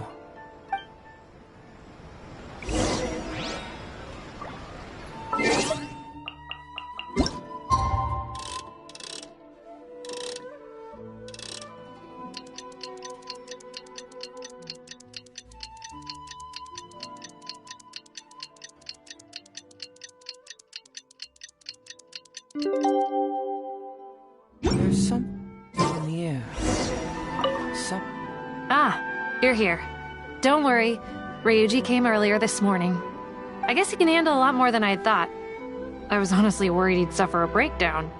But as of today, it seems he'll be fine. He went over to Natsuke Nogen Crafts to buy something. Let's go find him then. Shall we? Before you go, Heizou, I kind of understand now what you meant when you left. Oh, really? I'm happy to hear you say that. All right, time to find Ryuji.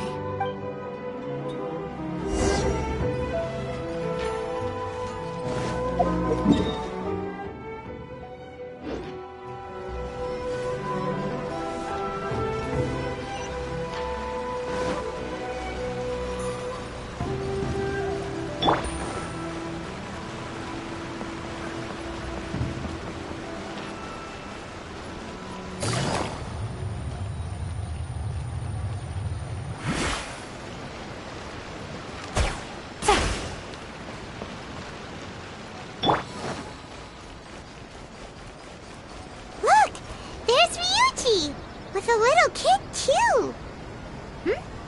Is he buying our toys? Uncle Ryuji, was my daddy handsome? I've never seen what he looked like. Of course. Takatsukasa Isamu was a very handsome man. Also, it's not uncle. Call me brother. But you look so old. Well, I'm still your brother. Huh? How come? Because he treated me like a son. Huh? Who are you guys? We're friends with your big brother Ryuji, and with your father too. Oh, really? Yay! I've met loads of my daddy's friends today.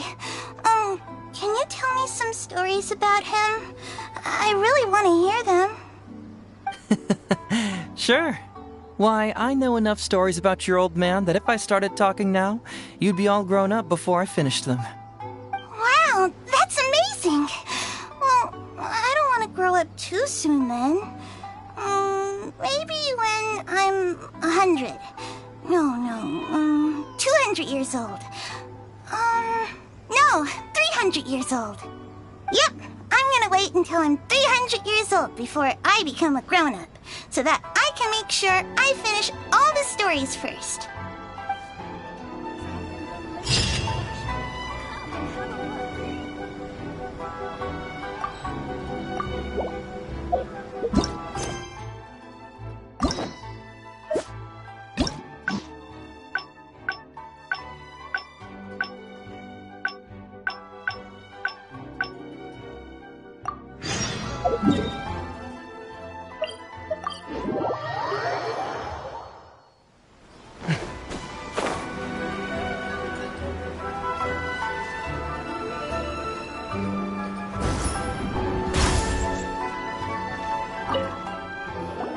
Hey, Traveler!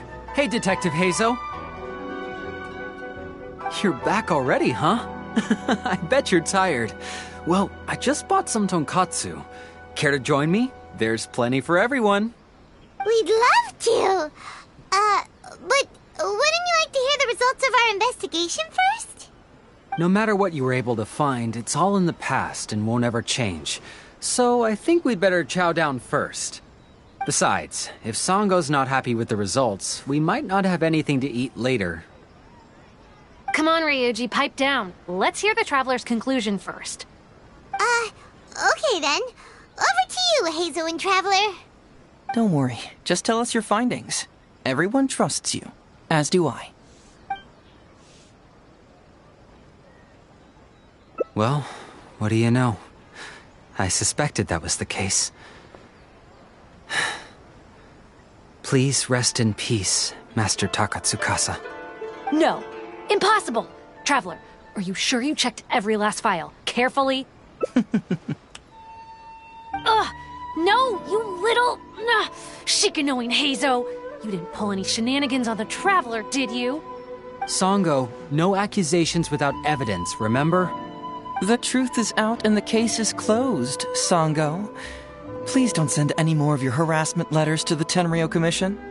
Well, I really owe it to you, Traveler. I'll be sure to properly thank you later. Until then, see ya. Hey! You're not going anywhere!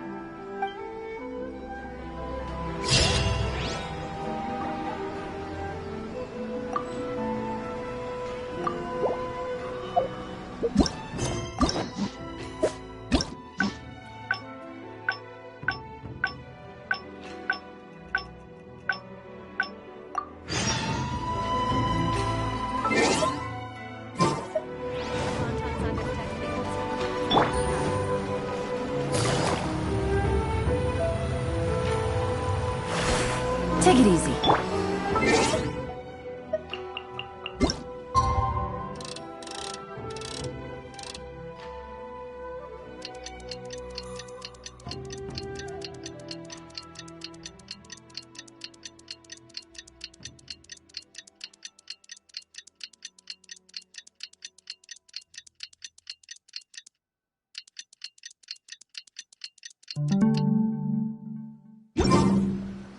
It's almost time. Everyone ready? Oh, I can't. Let's get going. Emperor Onikabuto. It takes years to make... Okay. To help everyone, please join me and Miss Etsu, Mr. Iba, and the venerable gentleman, Mr. Arataki Ito. Without further ado...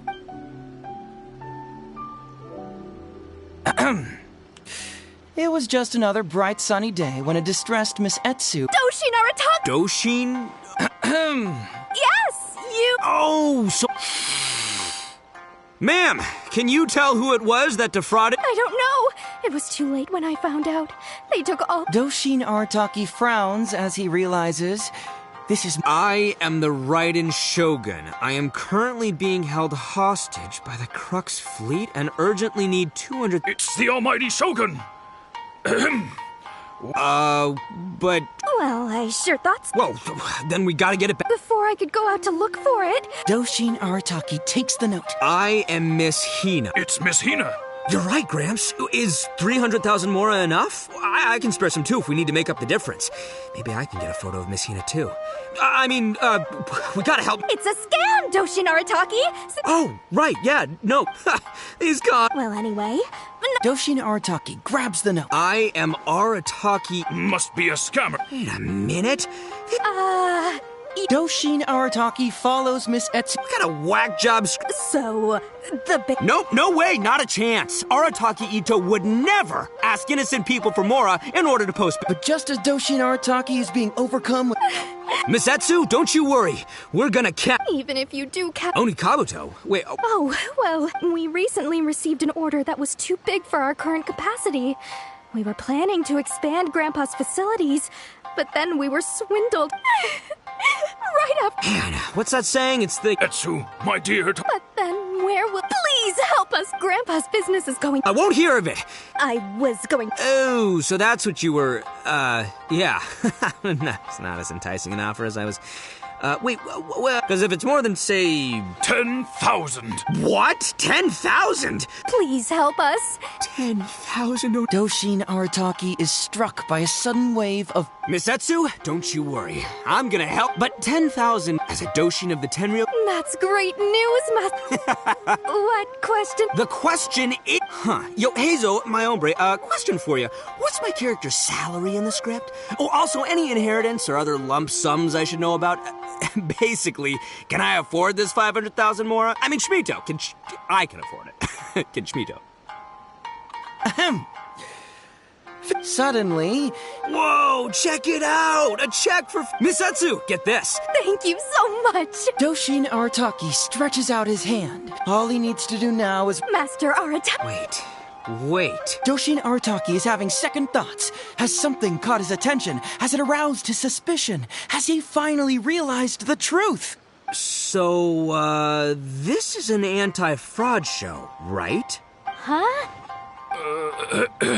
A spark of intuition bursts to life in Doshin Arataki's mind. Since this is an anti-fraud event, I have a question. Is he about to ask the most critical question of all? I gotta ask. This is it. Here it comes. Does it Doshin really get paid this much? 500,000 mora. Enough to get an Electro Archon out from a hostage situation, then go pay for Miss Hina's publishing costs. You telling me the average Doshin can do all that on one pay packet? I don't know, seems pretty fishy to me. Hey, compadre, what do you think? Am I being scammed here? Heizou! Ito's cheating! He asked for help! Traveler, are you... Follow my heart. All right, then. There's no way a Doshin makes 500,000 mora in a single pay packet. Two innocent victims, Miss Etsu and Mr. Iba, come to a Doshin for help. And the Doshin, whips out a 500,000 mora check? There's only one possible explanation. Who's got two horns and carries around a fake checkbook? Yep, this guy.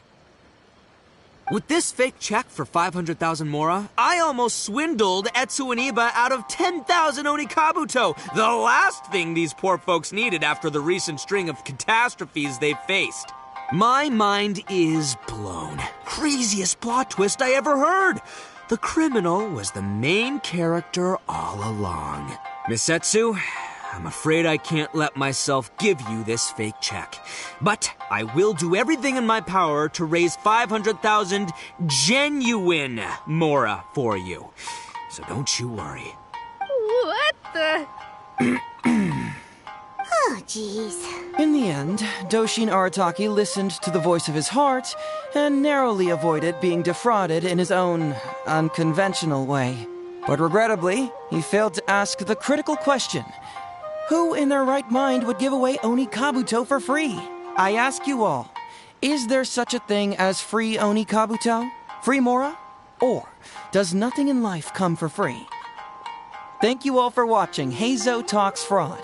Don't get greedy and you won't be needy. Stay alert and you won't get hurt. You never know where scammers may lurk. See you all next time.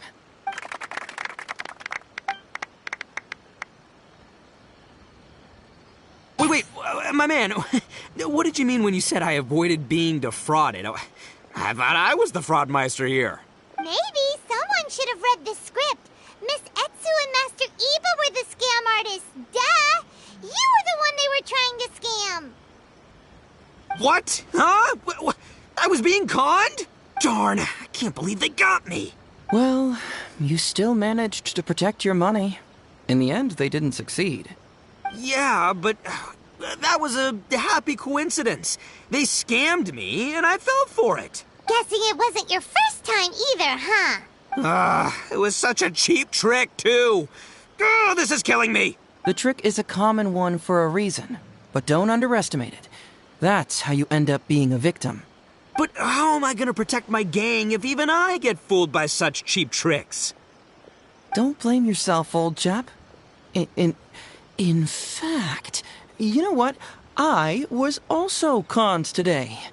Yeah, me, of all people. Does that make you feel better? You too, hombre? No way! No, that's impossible. You're just trying to cheer me up. Oh, no, it's the truth. Please, just take a look at the present I got for you. Wait, why can't it move? That's just it. I'm sorry to say, it's just a figurine. What? A figure? You mean it's a fake? Yeah, and it's all my fault. I was duped by the Onikabuto vendor's false advertising. What a colossal fool I am. Taken in by a common street vendor? Ugh. So you really were conned, dude! Let me take a second to let that sink in. Gotta say, although I didn't get my Emperor Onikabuto, somehow, knowing that even Heizou got conned kinda puts me back in a good mood.